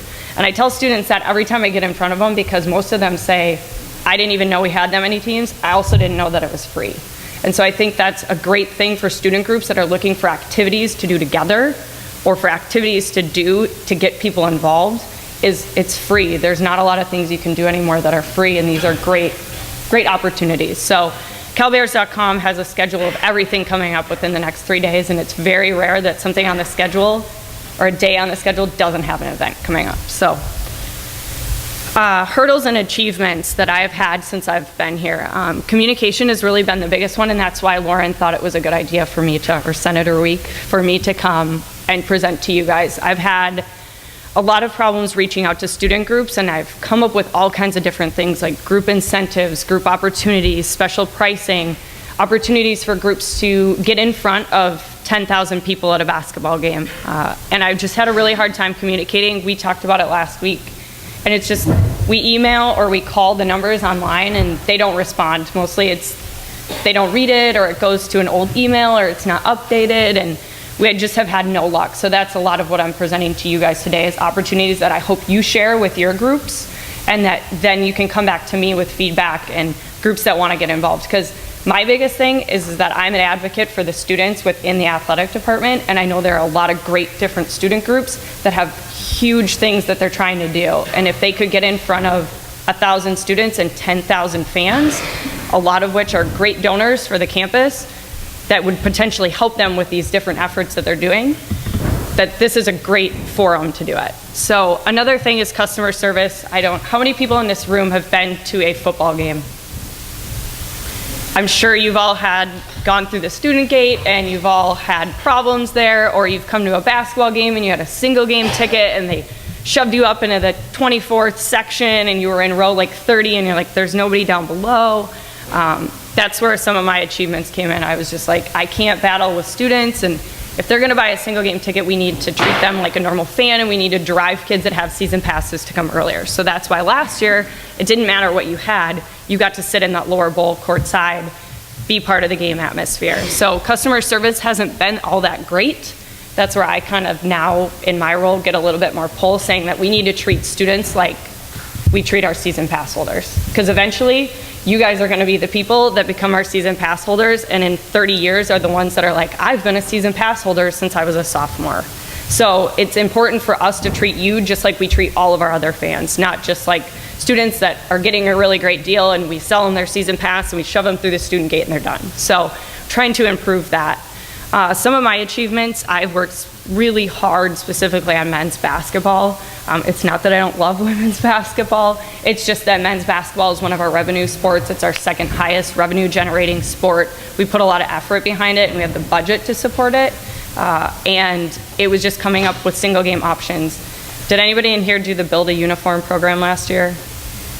We gave away gear, Nike gear. I finally just said, I want to spend my budget on no more advertising. As far as daily Cal ads, I want to do A-frames, I want to be on campus, I want to tell kids, I want to put it on my ambassadors, which are my student group that do some of my advertising, and I had them actually wear it.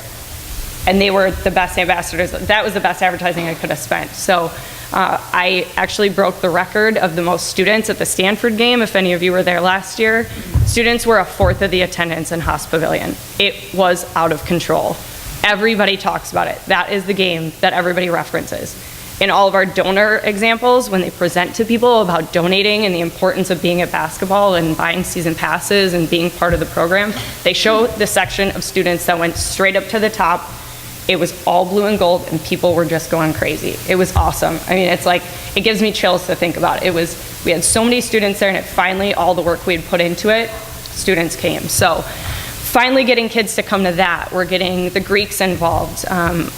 I was lucky enough to work with Tiffany Kirkland 2 years ago. She was the president, and we just built in a transition between me and the next president. I think that's the biggest thing is I'll get a really good group of kids that I get to know and I tell them about all this information and then they graduate and I kind of start all over again and I don't know where the best person is to go to, and that's where I end up spending a lot of my time, and then I don't get to speak to kids like you guys, or the ball is dropped somewhere along the line. So it's just building in that I meet the next president. So for them, their transition is right around this time of year. So our Greek game, which they compete for prizes, it was a pizza party with their team of choice, which was volleyball last year, or a clinic with a team, things that you can't buy and your house can't get, or those kind of things. So we built that game so that the new president came in and I was able to plan that game with them. It was already built in. So those are things that I want to do. That's just one of the examples. Over the last 3 years, our student attendance has grown 60% at men's basketball. So it's just building in those 5 free games. That's something that I pushed for, and just getting in front of students and telling them about it. It really is more than men's basketball. It just comes off as that's our #1 thing right now. So here's my opportunity for all of you. I know that you work with student groups and you are a voice. We are doing, from December 2nd, which is our next game, through the conference season, we are doing 3 groups per game. It's on a first come, first served basis. We will give them in-game exposure on the video board and in a PA. It'll be short, but it's still 15 seconds of fame, and we'll put them on camera and we'll say, this is Dance Marathon. They've got their event coming up on May 1st and they need students there. And we'll put them on camera, they'll be in their Dance Marathon clothes and they'll be going crazy, and it's 15 seconds that our sponsors pay thousands of dollars for, that I want to give to groups. I literally want to give it to you guys, for these groups that you're working with, for free. Because we're not going to charge you guys, but this is an opportunity for you guys to take advantage of. So, good, you're snapping. That makes my day.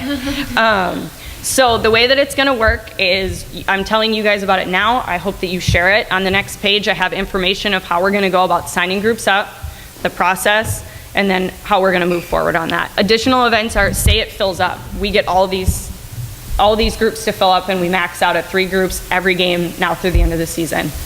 Women's basketball does get a great crowd on weekends. It's not as big as men's basketball, but there are a lot of students that go because of their success, and they're very well known on campus. So they are very personable, so they get a lot of fans. Baseball also is a great venue, and it's also fun. It's outside, and now we have lights, so we play at night. So just keep that in mind. If they do fill up, I'm not going to tell you, no, I'm sorry, I just can't help you. I'm going to find another way to get these groups in somewhere that's going to get them exposure. But I think that's the biggest thing I can stress, is that I can only do 3 per game. So it's first come, first serve. Get a hold of me sooner than later. And just as a time check, there are just under 19 minutes left in this special order. I just want to interject, just to make this really difficult for the student senators that are here right now.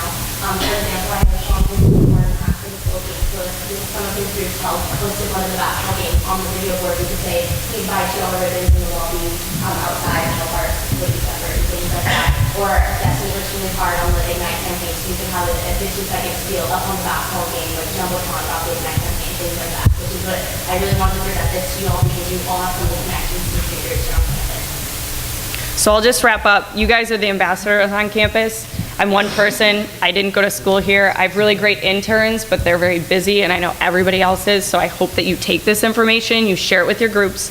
I have my business card.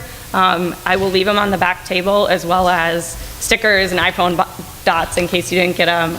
And you can find the schedule at calbears.com.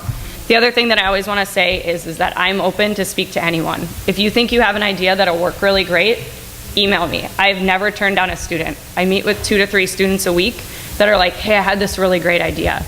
Maybe it won't work. Maybe we've tried it. Maybe it's not applicable to something we can do this season, but there's always something that you guys can give me, because I don't want to plan things that I think are fun, because I'm not a college student. I didn't go to UC Berkeley, and I can't relate sometimes. So I want you guys to tell me what these student groups want. What do you guys want? What do you want to see at a basketball game? What's going to make it more exciting for students to come? So email me if you have any questions. Like I said, I never turn anybody down. I won't be here over Thanksgiving, but that's about the only time. So that's all that I have. Does anybody have any questions? Questions for our presenter? All right, thank you. I really appreciate your time. Thank you so much. Thank you for all that you do on campus.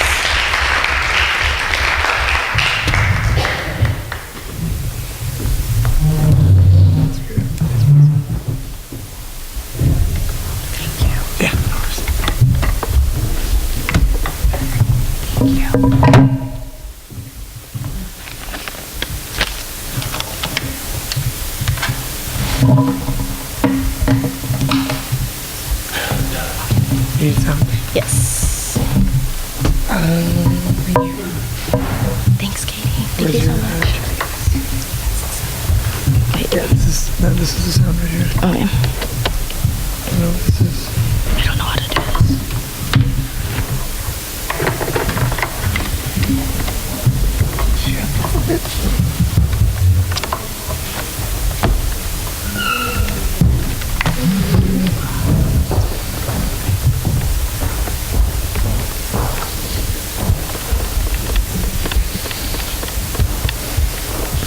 If you want to get started, I can.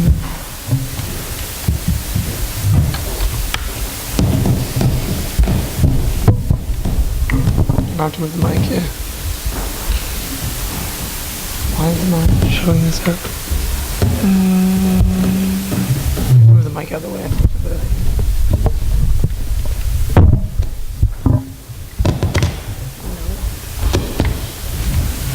Do we have like a EECS major maybe? Somebody. I mean, it's in. It's not really doing a lot.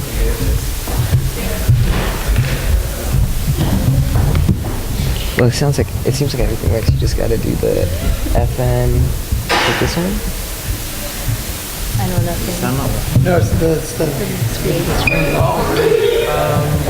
Is that it? Like, Oh, here, let's just. I'm just gonna do something really quickly.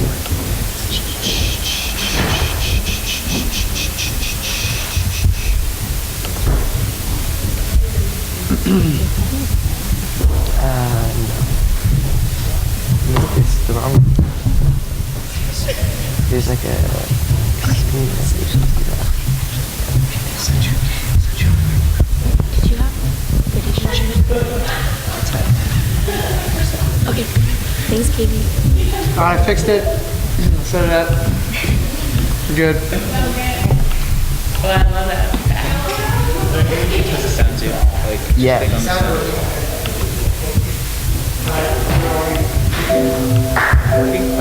Thank you. Is it okay if I just talk really loud? Because I think the microphone's gonna like make the sound all weird. Can you hear me? You won't be picked up in the recording, so Oh. it will sound like we're asking questions and no one's answering them. Hi everyone. So as I'm sure you all remember, I've been talking a lot about Big Game Week, which is this week. It started on Sunday. And I just want to go over a little brief history and traditions of the Cal-Stanford rivalry and why we have Big Game Week every year. So how the rivalry began. So it was actually, this kind of connects to the Senate. The ASUC actually held the first football game against Stanford, and that happened on March 19th, 1892. Fortunately, never mind, that doesn't make sense. But the term big game was not actually used until 1900, and the game has actually been played every year since 1892 with the exception of 4 breaks. From 1906 to 1914, they still had a big game, but both schools discontinued football due to they were worried about violence and injuries and things like that. They still had a game, but they actually used rugby, which I think is funny because rugby's just as violent. But and then in 1915, Cal reinstated their football program, but Stanford did not, so they did not have any big games from 1915 till 1917. In 1918, there was a big game played. It's not considered official, so this is also considered a break. The reason for that is because in 1918, Stanford's team wasn't composed of actual Stanford students. They were just like random people that created a football team, and Cal beat them like 64-0. And so even though we won, unfortunately, it's not considered an actual real big game because they weren't from Stanford. And then from 1943 to 1945, they discontinued the big game just due to World War II, and most of the students were out in the war and they weren't here to play football. Another really cool thing, I know we learned a lot about this, about how they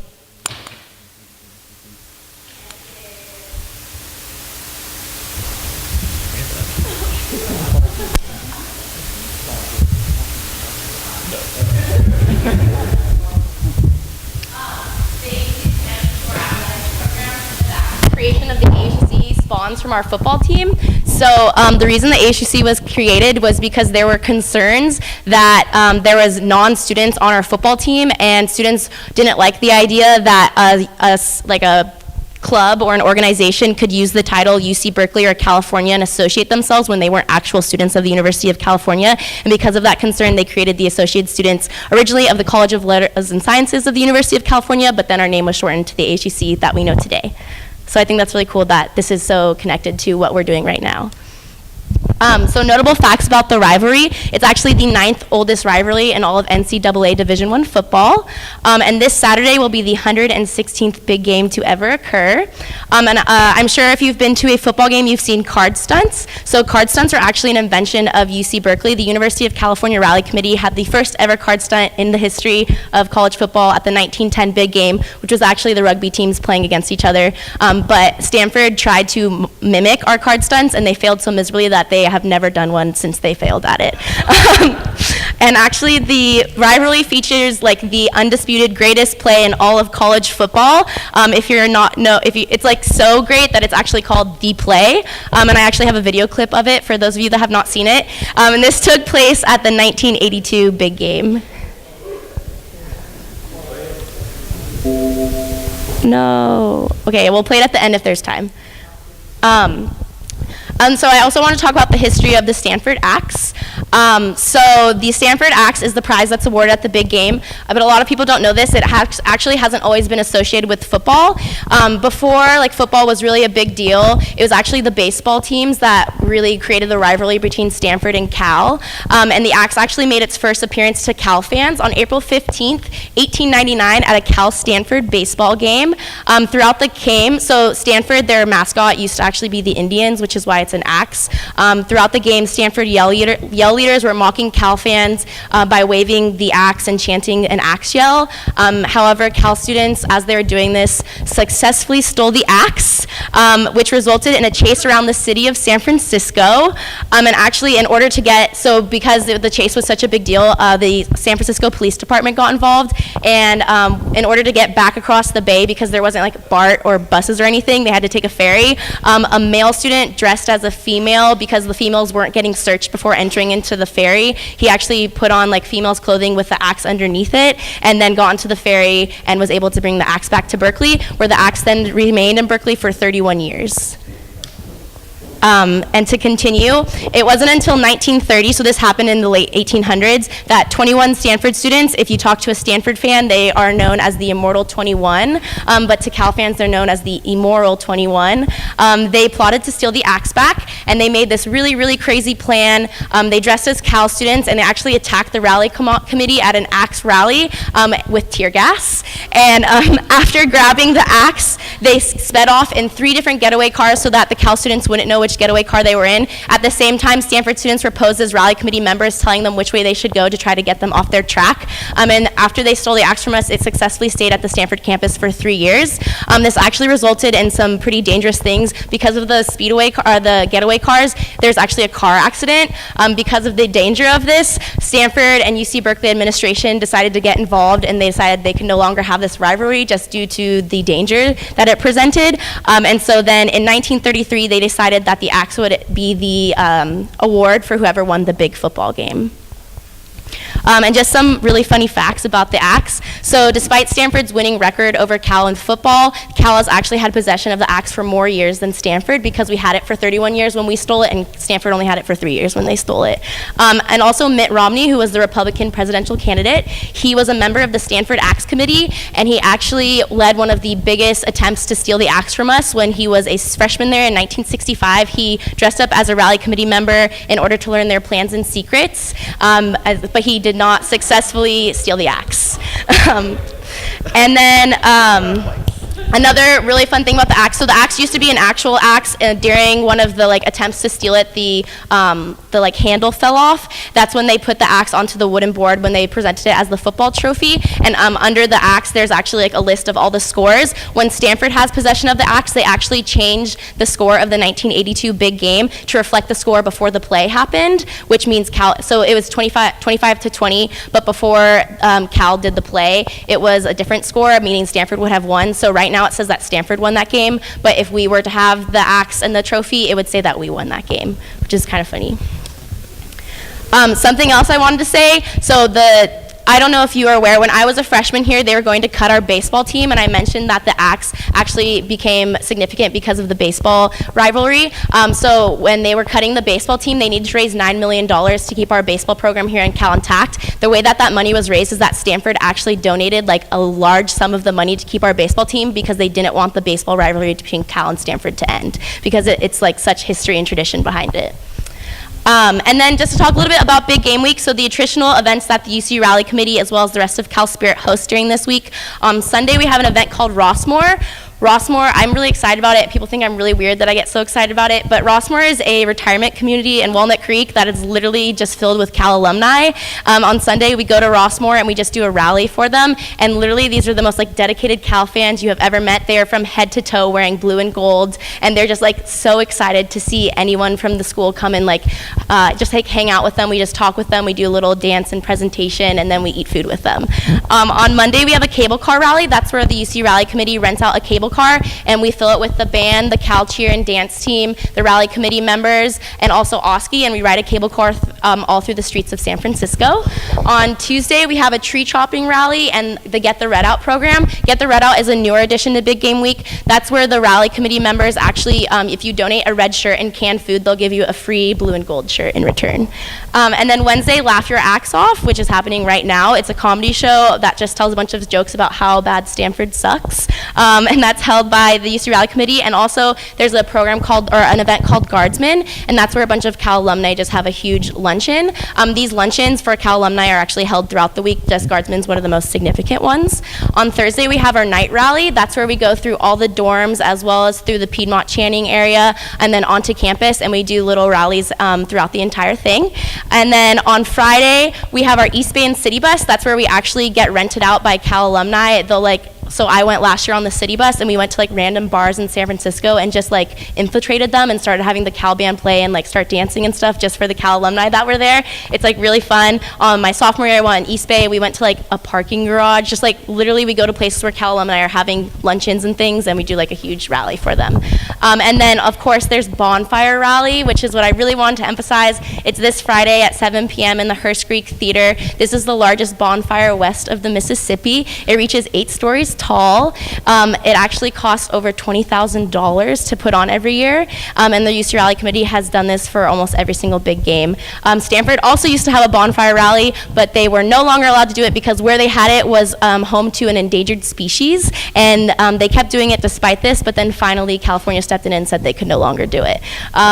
Another really funny thing that I wanted to mention about the Cal-Stanford rivalry is we both have bell and clock towers on our campus. The campanile is way taller than Hoover Tower at Stanford. And then also my favorite story about Hoover Tower is that one year Cal students went there and they put blue and gold paw prints up the side of Hoover Tower. When Stanford administration demanded that they come down, instead of taking them down, they just had them on the other side going down the down Hoover Tower. And I don't think Stanford has ever done anything successful to our campanile, which is really awesome. And then other things throughout Big Game Week, we have different alumni events like I was mentioning, and then throughout the entire week they'll have different sporting matches that kind of take their name from Big Game Week. You might have heard things as Big Spike, which is our volleyball game. There's the Big Freeze, which is our ice hockey game against Stanford. The Big Sweep is a relatively new addition. That's our Quidditch team against Stanford. And then we have also things like the Big Titration, which isn't a sporting event, but that's where in the Chem 1A class they'll turn a can of like red liquid into blue liquid, and the Cal band like comes into the class and surprises all the students while that's happening. So that's my presentation on Big Game Week. Oh, I'll play the play. Then go to. Okay, so we have 4 minutes left. Do we have any questions about the presentation?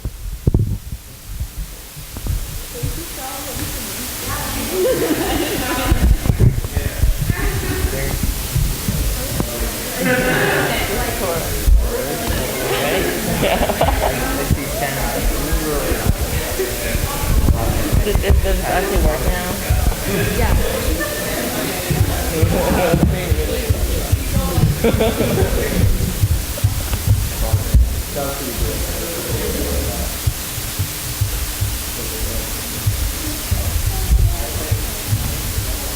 Yeah,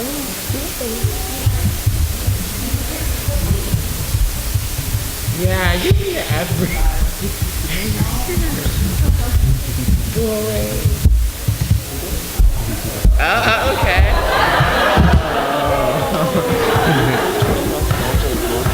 Big game love. I've done it every year. So that's pretty good.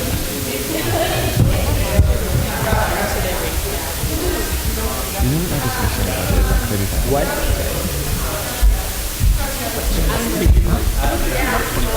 Yeah. Just watch me. That's all you need me for, huh?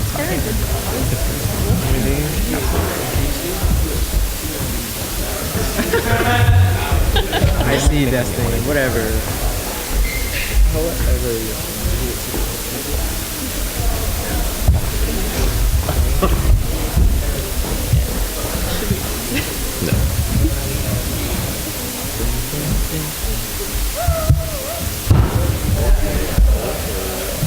We have 2 minutes left.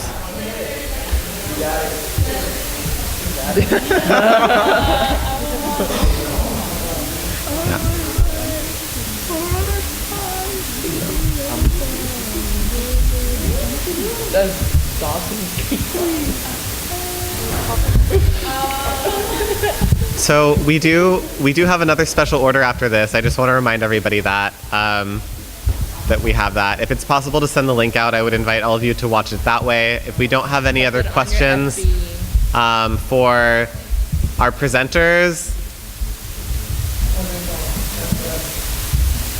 you have 1 minute and 22 seconds. You got it. Just put it on SC. All right, thank you to our presenters. Next, we have CalPIRG, who's here to give us a presentation on CalPIRG pledging, and they'll be talking to us for 15 minutes.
Hi.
And then the last year I was like, you know what, I really want to go back to school and I really wish that I had done a better job.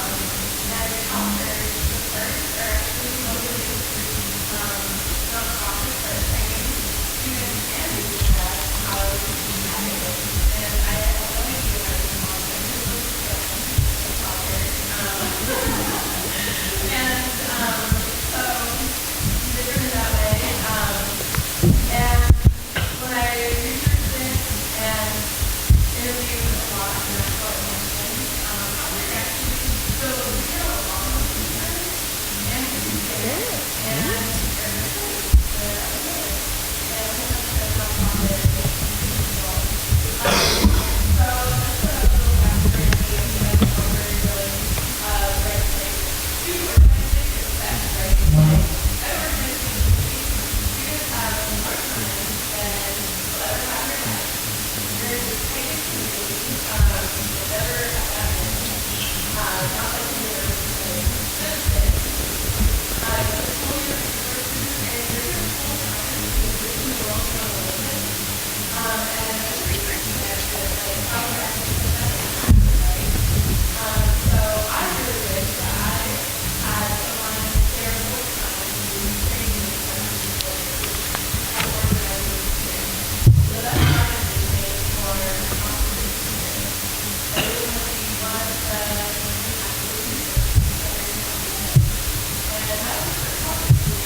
You have 4 minutes left.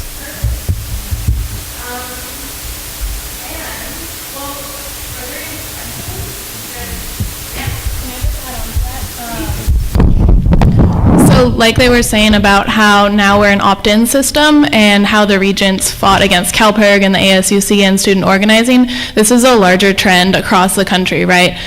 Student governments in Arizona and Wisconsin right now are having a lot of trouble fighting their versions of the regents, and their own like student governments for collecting fees have to be opt-in like CalPIRG is. So like imagine if we had to go around to every single student and convince them why the ASUC was worth it and why they should pay their student fees. Like we're really lucky because we're opt-out, and so I think it's kind of just a part of a bigger struggle that we should all be conscious of. It's hard work. How hard is this? Yeah, Senator Feynman? Yeah, you started to mention a little bit, but I was wondering, I know every year, I don't know how often, but you set like an agenda, like a legislative agenda, and I was wondering how those decisions are made, like what gets put on.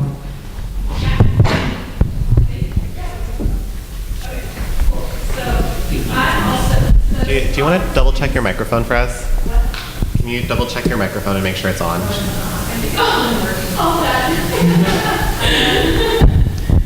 Okay, now it's on.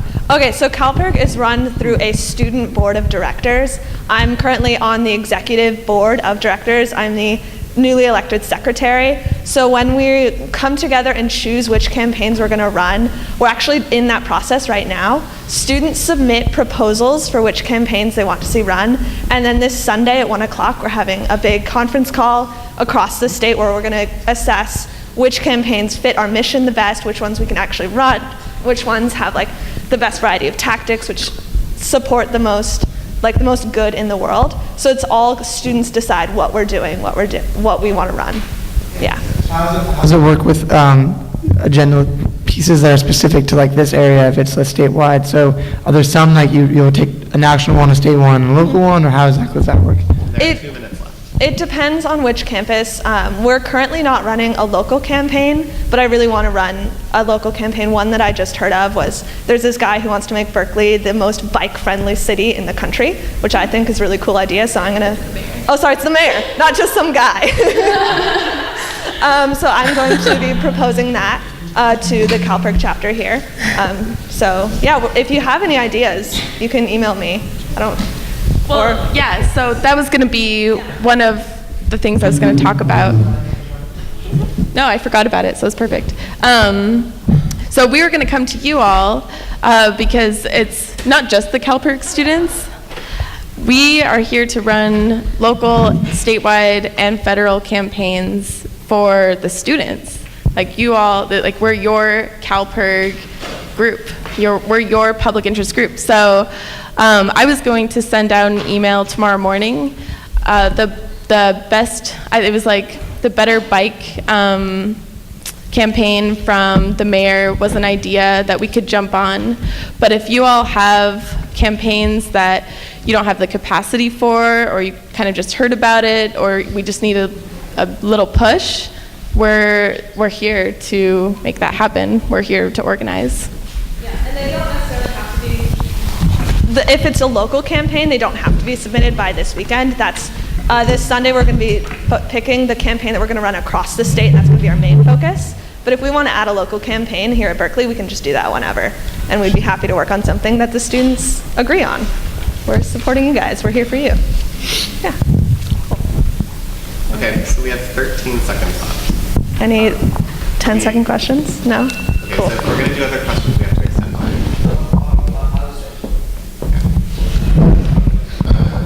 There's been a motion to extend time by 2 minutes. It's been moved and seconded. Are there any opposed to the motion? Any abstentions? Okay, motion carries. Time has been extended by 2 minutes. Oh yeah, just had a question because I guess you all said if we have any campaigns we're going to work on that you all hear as well. Because one thing myself, I'm very much about tangible issues that teach students. So for example, big issues for me is library hours. So I've been trying to see if we can push a campaign and think that's something that most students on this campus would be, regardless of ideological backgrounds, would be willing to follow across upon that. So just throwing out an idea, would you all, I know we can talk about that offline, but just, I don't know, that's within the realm of also doing something of that sort as well. Is that library hours? So, the theme of our campaigns is usually when big special interests threaten our health or our environment or democracy. But we, so like the bike campaign, we do step outside of that and there's like a gray area.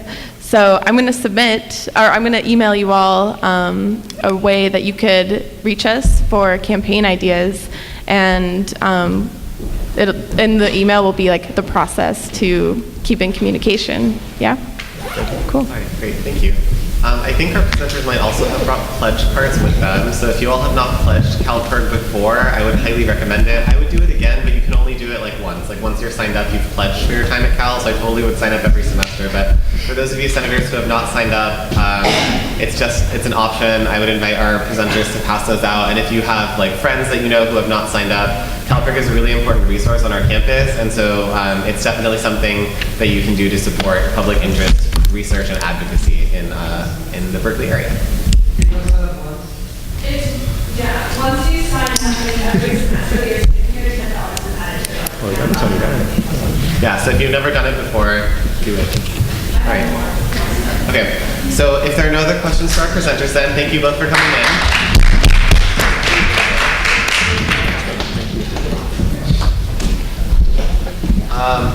So we're now done with our special order section, and we'll move into legislative officer reports. First, I'd like to welcome our Attorney General for his legislative officer report. Practicing my Queen of England wave. Well, good evening, everyone. Okay, we'll just do this. Let's see. So a lot of my work this past week has been focused on Conrev and everything that we've been doing there, the long hours that we've been putting in, and you'll notice that a good maybe third of the agenda packet is one bill that we worked on in Conrev. And so without discussing it too much, since we'll be discussing it next week, one of the main things that we focused on was appointed officials, the recruitment, how we're going to codify a procedure that sort of captures the idea of equity when people apply, covers liability as far as how we're justifying when we start eliminating people from the process, to make sure that as we recruit people, it's something that we can say is a consistent and equitable and fair and transparent practice. And I think that the bill is really capturing as much of it as we can. So that's there, and that'll be something that Conrev is going to discuss on Monday and the Senate will vote on next Wednesday.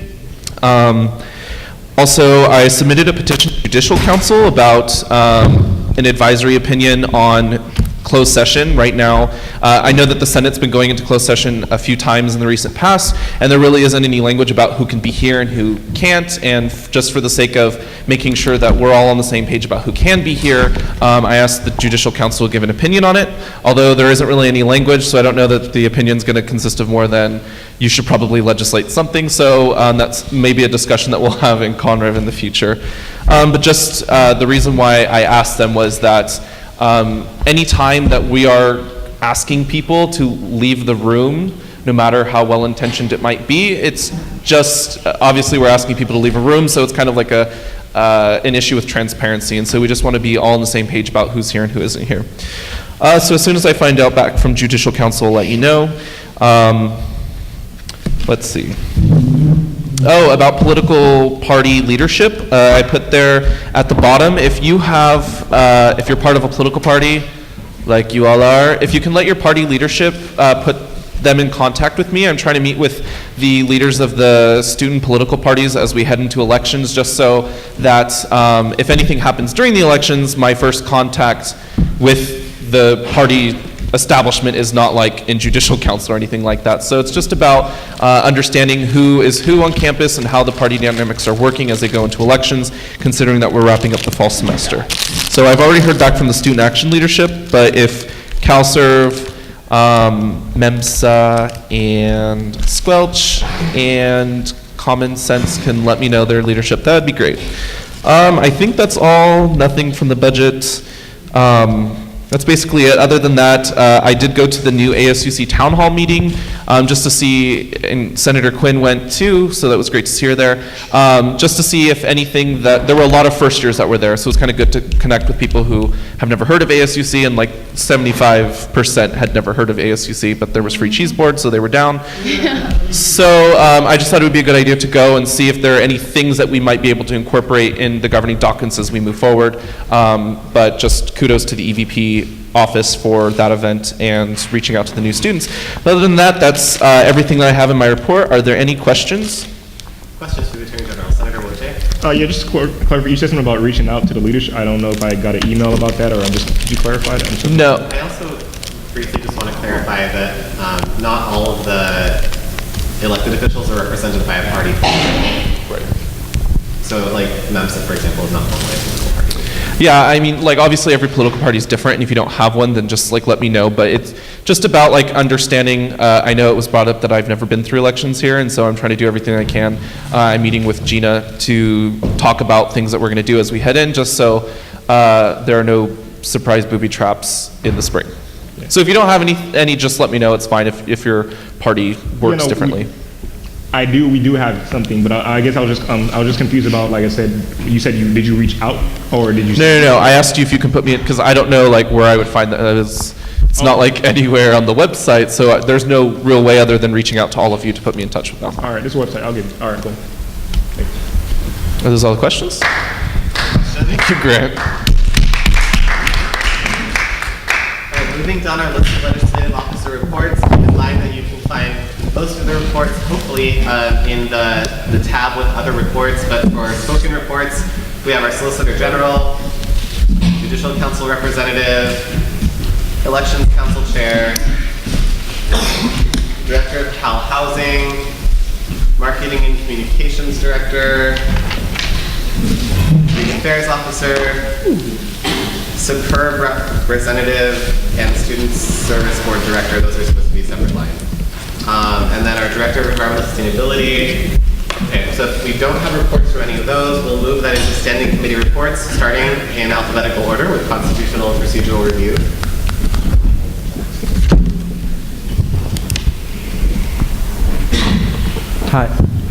Hi. So for Conrad, we didn't have any bills, but we talked about, Kevin's proposed bill about appointed officials and the recruitment process, as well as, like, eating the mic. We're introducing new election bylaw reforms. So if you have any other things you want to talk about in Conrev, please come over.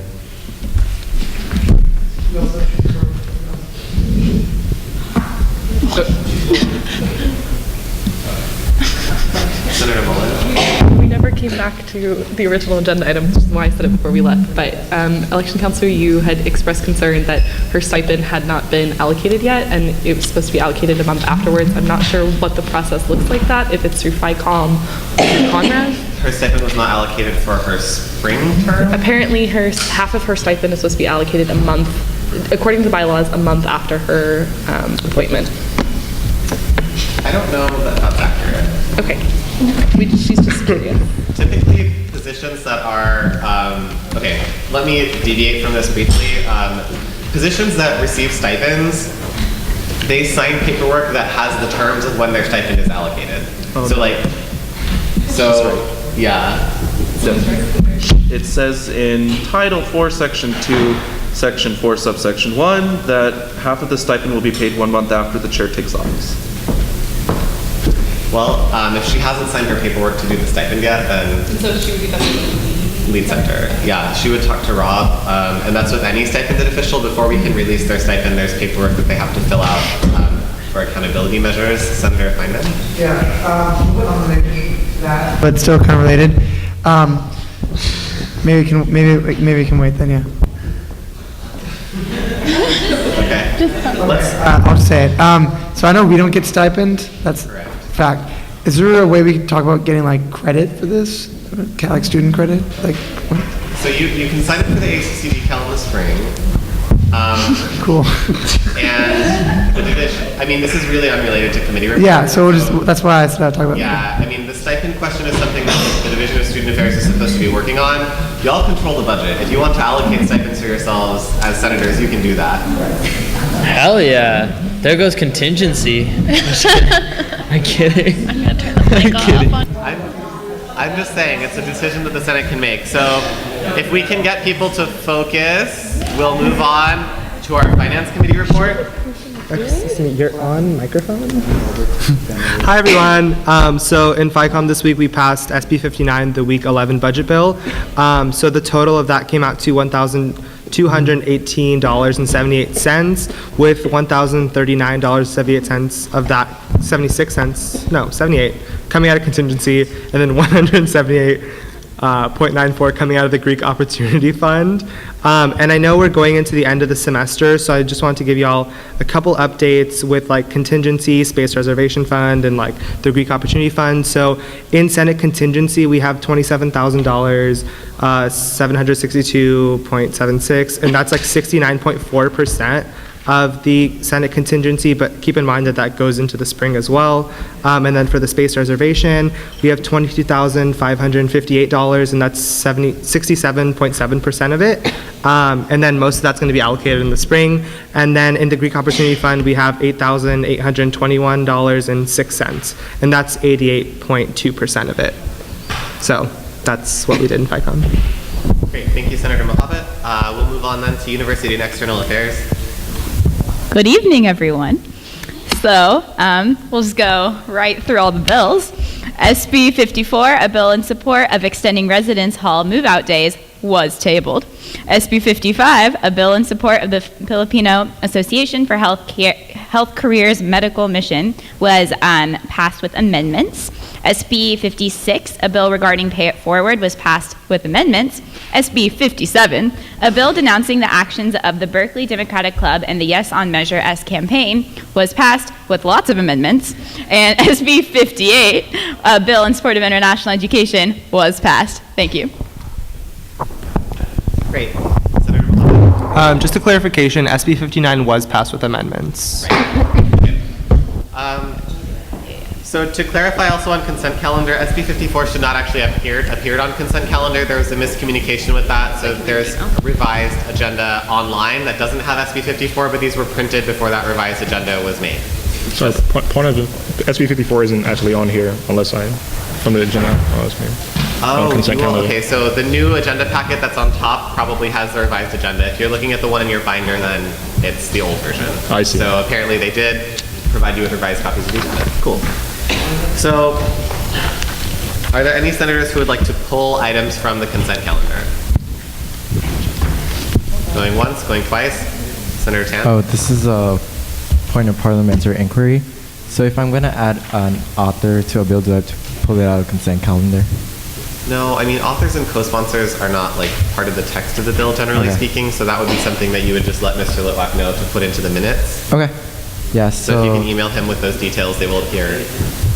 Can I add it now? Sure. So for SB 55, a bill in support of the Filipino Association for Health Careers, can I add Carissa Villanueva? I'll send the name over as an author of the bill. Great. Okay, that's been duly noted. Are there any bills that need to be pulled from consent calendar going once, going twice? Okay, if there are none, we'll move on and consider consent calendar passed, and we'll move past. All right, so the bills in consent calendar for clarity and for the record, SB 55 was passed with amendments, SB 56 was passed with amendments, SB 57 was passed with amendments, SB 58 was passed, and SB 59 was passed with amendments. Good? Okay. So there are no items that need immediate consideration, nor should there be any in old business, if I'm not mistaken. Are there any special committees that need to report business transactions or things of that nature over the last week? Nope? Okay. If there are no special committee reports, then we will move, I guess, past ASUC representative reports, because that doesn't really happen. Keep us posted on that, Conrad. We will now move into the most exciting part of the meeting, which is elected official announcements. I think, yes, okay, so we'll start then on Senator Chow's side. No announcements? Okay. We're in elected official announcements. What's up, y'all? Like Safina mentioned earlier, that this week is the week of action for the Ignite campaign. And this week of action is going on all UC campuses across the state. So if you have friends anywhere across the state, like, just let them know to get involved with Ignite on the campus. Also, this Friday, Ignite campaign is having a town hall from 4 to 6 p.m. If we have a Facebook group, Facebook page about it, I can let y'all know the exact time we get it. And so that's basically saying, like, any things that you all want to see the Ignite campaign do to change, or to, if you want to just learn more about it, what's going on, and support it more, you all can be there this Friday at 4 p.m. and I'll let y'all know about the location. Oh, and also, yeah, don't forget to sign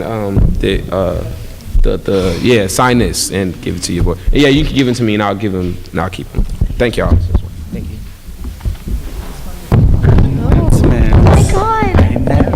Okay, so on Sunday, November 24th, Suitcase Clinic is having their annual benefit concert. Yay! It's $8 pre-sale and $10 at the door. Thanks. Hi, everyone. So for all of you who didn't know, it is Berkeley's Entrepreneurship Week this week, and they've had events every day from 7 to 9, and tonight was the social media and social networks panel that was held by Startup at Berkeley, as well as Sigma Eta Pi, which is the entrepreneurship fraternity on campus. Tomorrow is the Venture Capital panel in 10 Evans Hall, and on Friday it's Demo Day, which is basically a showcase of all the startups out here at Berkeley, and so y'all should come out and see all of them. They're really cool. But it's 7 to 9, and you can go on Facebook and check it out.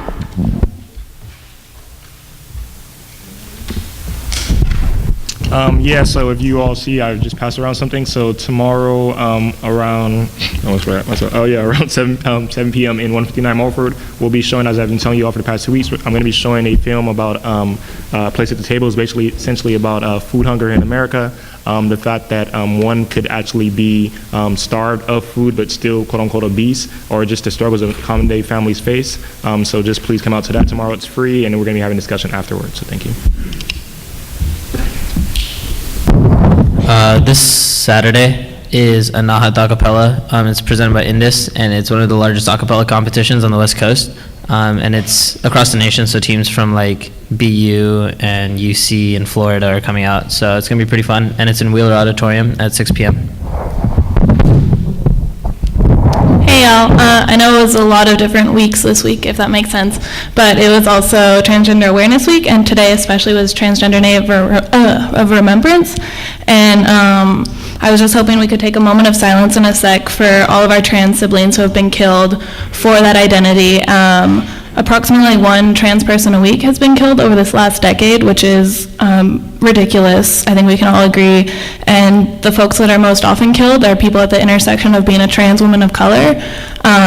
So I just was hoping we could all take a moment of silence in their memory.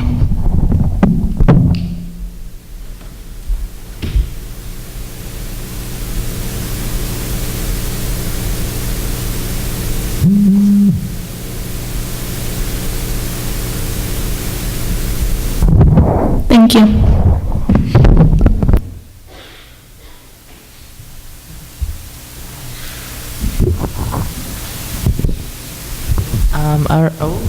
Hello? Okay, our mic is boo-boo. Hello, all right, y'all. So this weekend, Thursday to Saturday, we are having REACH, the Asian Pacific Islander Recruitment Retention Center, is having our shadow night. Y'all should come out, roll deep, eat some food. Well, no, don't eat our food. We don't have a lot of food. I lied. But come and help serve food if y'all want. But it's an event where we have students from the Bay Area, like from low-income, underserved, underprivileged schools, and we try to tell them about higher education and how to get there, or other options after high school for them if higher education is not the choice for them. But we do emphasize higher education. And next week, on Monday, the API community is having our community giving, celebrating our API spaces. Monday, November 24th from 6 to 8:30 in Anahead, so y'all should come, bro. Now y'all can come and eat some food there. But yeah, oh yeah, one more. So December 6th, our community is having our Sasquerade. It's like when all the Southeast Asian and API folks, like we get turned up. December 6th is a Friday night. If y'all want to buy some tickets and get turned up, let's go.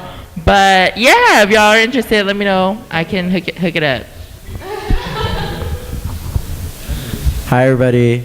So this is the second week of Act for the Philippines. So Act for the Philippines is our community initiative helping to fundraise for immediate relief for the victims of Typhoon Yolanda. Just last week, we raised over $3,000 already. Our goal for Act for the Philippines is $10,000. So how you can help out, tomorrow we're having our Candlelight in Solidarity event from 4 to 6 p.m. in Mario Savio Steps. There's going to be speak outs as well as performances and presentations about the current state of the Philippines, as well as the development that will continue to go on. So yeah, come out to that. And also today we had our moment of silence at Mario Savio Steps again from 11 to 12. There was a big Filipino flag that was unveiled, and it was a time for just to remember those who were affected by the typhoon. Also, on a lighter note, I do have MMBC tickets, so if you all are interested, they're $12. If you don't have cash right now, I can bring it for next Wednesday as well. So again, MMBC is PAC's Medical Mission Benefit Concert. All right, thank you. You may want to bring it to a different Wednesday. Oh, sorry. Actually, I'll just email all of you. Hello. Just to drill it into everyone's mind that Sophia already said, Veteran Speaker Panel is tomorrow from 4 to 5 p.m. Should be great. And Unit 1, APR. So I'm a representative on the online evaluation of courses steering committee. We don't meet very often, but we did meet this morning, and they did a really interesting study comparing student evaluations done in the classroom compared to online. And they did I think they took a survey of 8 different classes throughout 5 years. So I'm gonna have them come in probably next semester to give the presentation of their research study, and then give them your input of online course evaluations, because they're really trying to make sure that student input is effective in just evaluating teachers. So that was really interesting. And then also a lot of you, thank you so much for responding to my Google Doc. We're planning your lobby corps and I are planning your lobby visits right now. So please don't hesitate to email me if you have any questions. The times are currently getting figured out because you have to meet with offices and everything. So yeah, let me know if you have questions. Thank you. So this week is also International Education Week, and this Friday, luckily not conflicting with any other events, there will be a small food fest happening on Upper Sprout this Friday between 11 and 1:30 p.m. There will be different cultural groups selling their cultural dish, and they'll be really cheap, so if you're going to be around, please stop by and support the event. Thank you. All right, so if we have no other elected official announcements, let's move then into our final roll call. Senator Chow, Senator Chung, Senator Feynman, Senator Iwoma, Senator Kong, Senator Lee, Senator Mohabbat, Senator Mullen, Senator Woche, Present. Senator Pacheco, Senator Pandya, Senator Quinn, Senator Rafi, Senator Shen, Senator Snon, Senator Tan, Senator Truax, Senator Upadhyayula, Senator Week, Senator Wu, Senator Pacheco, Senator Week. All right, if there are no objections then, this meeting will be adjourned at 10:20. Thank you, everyone.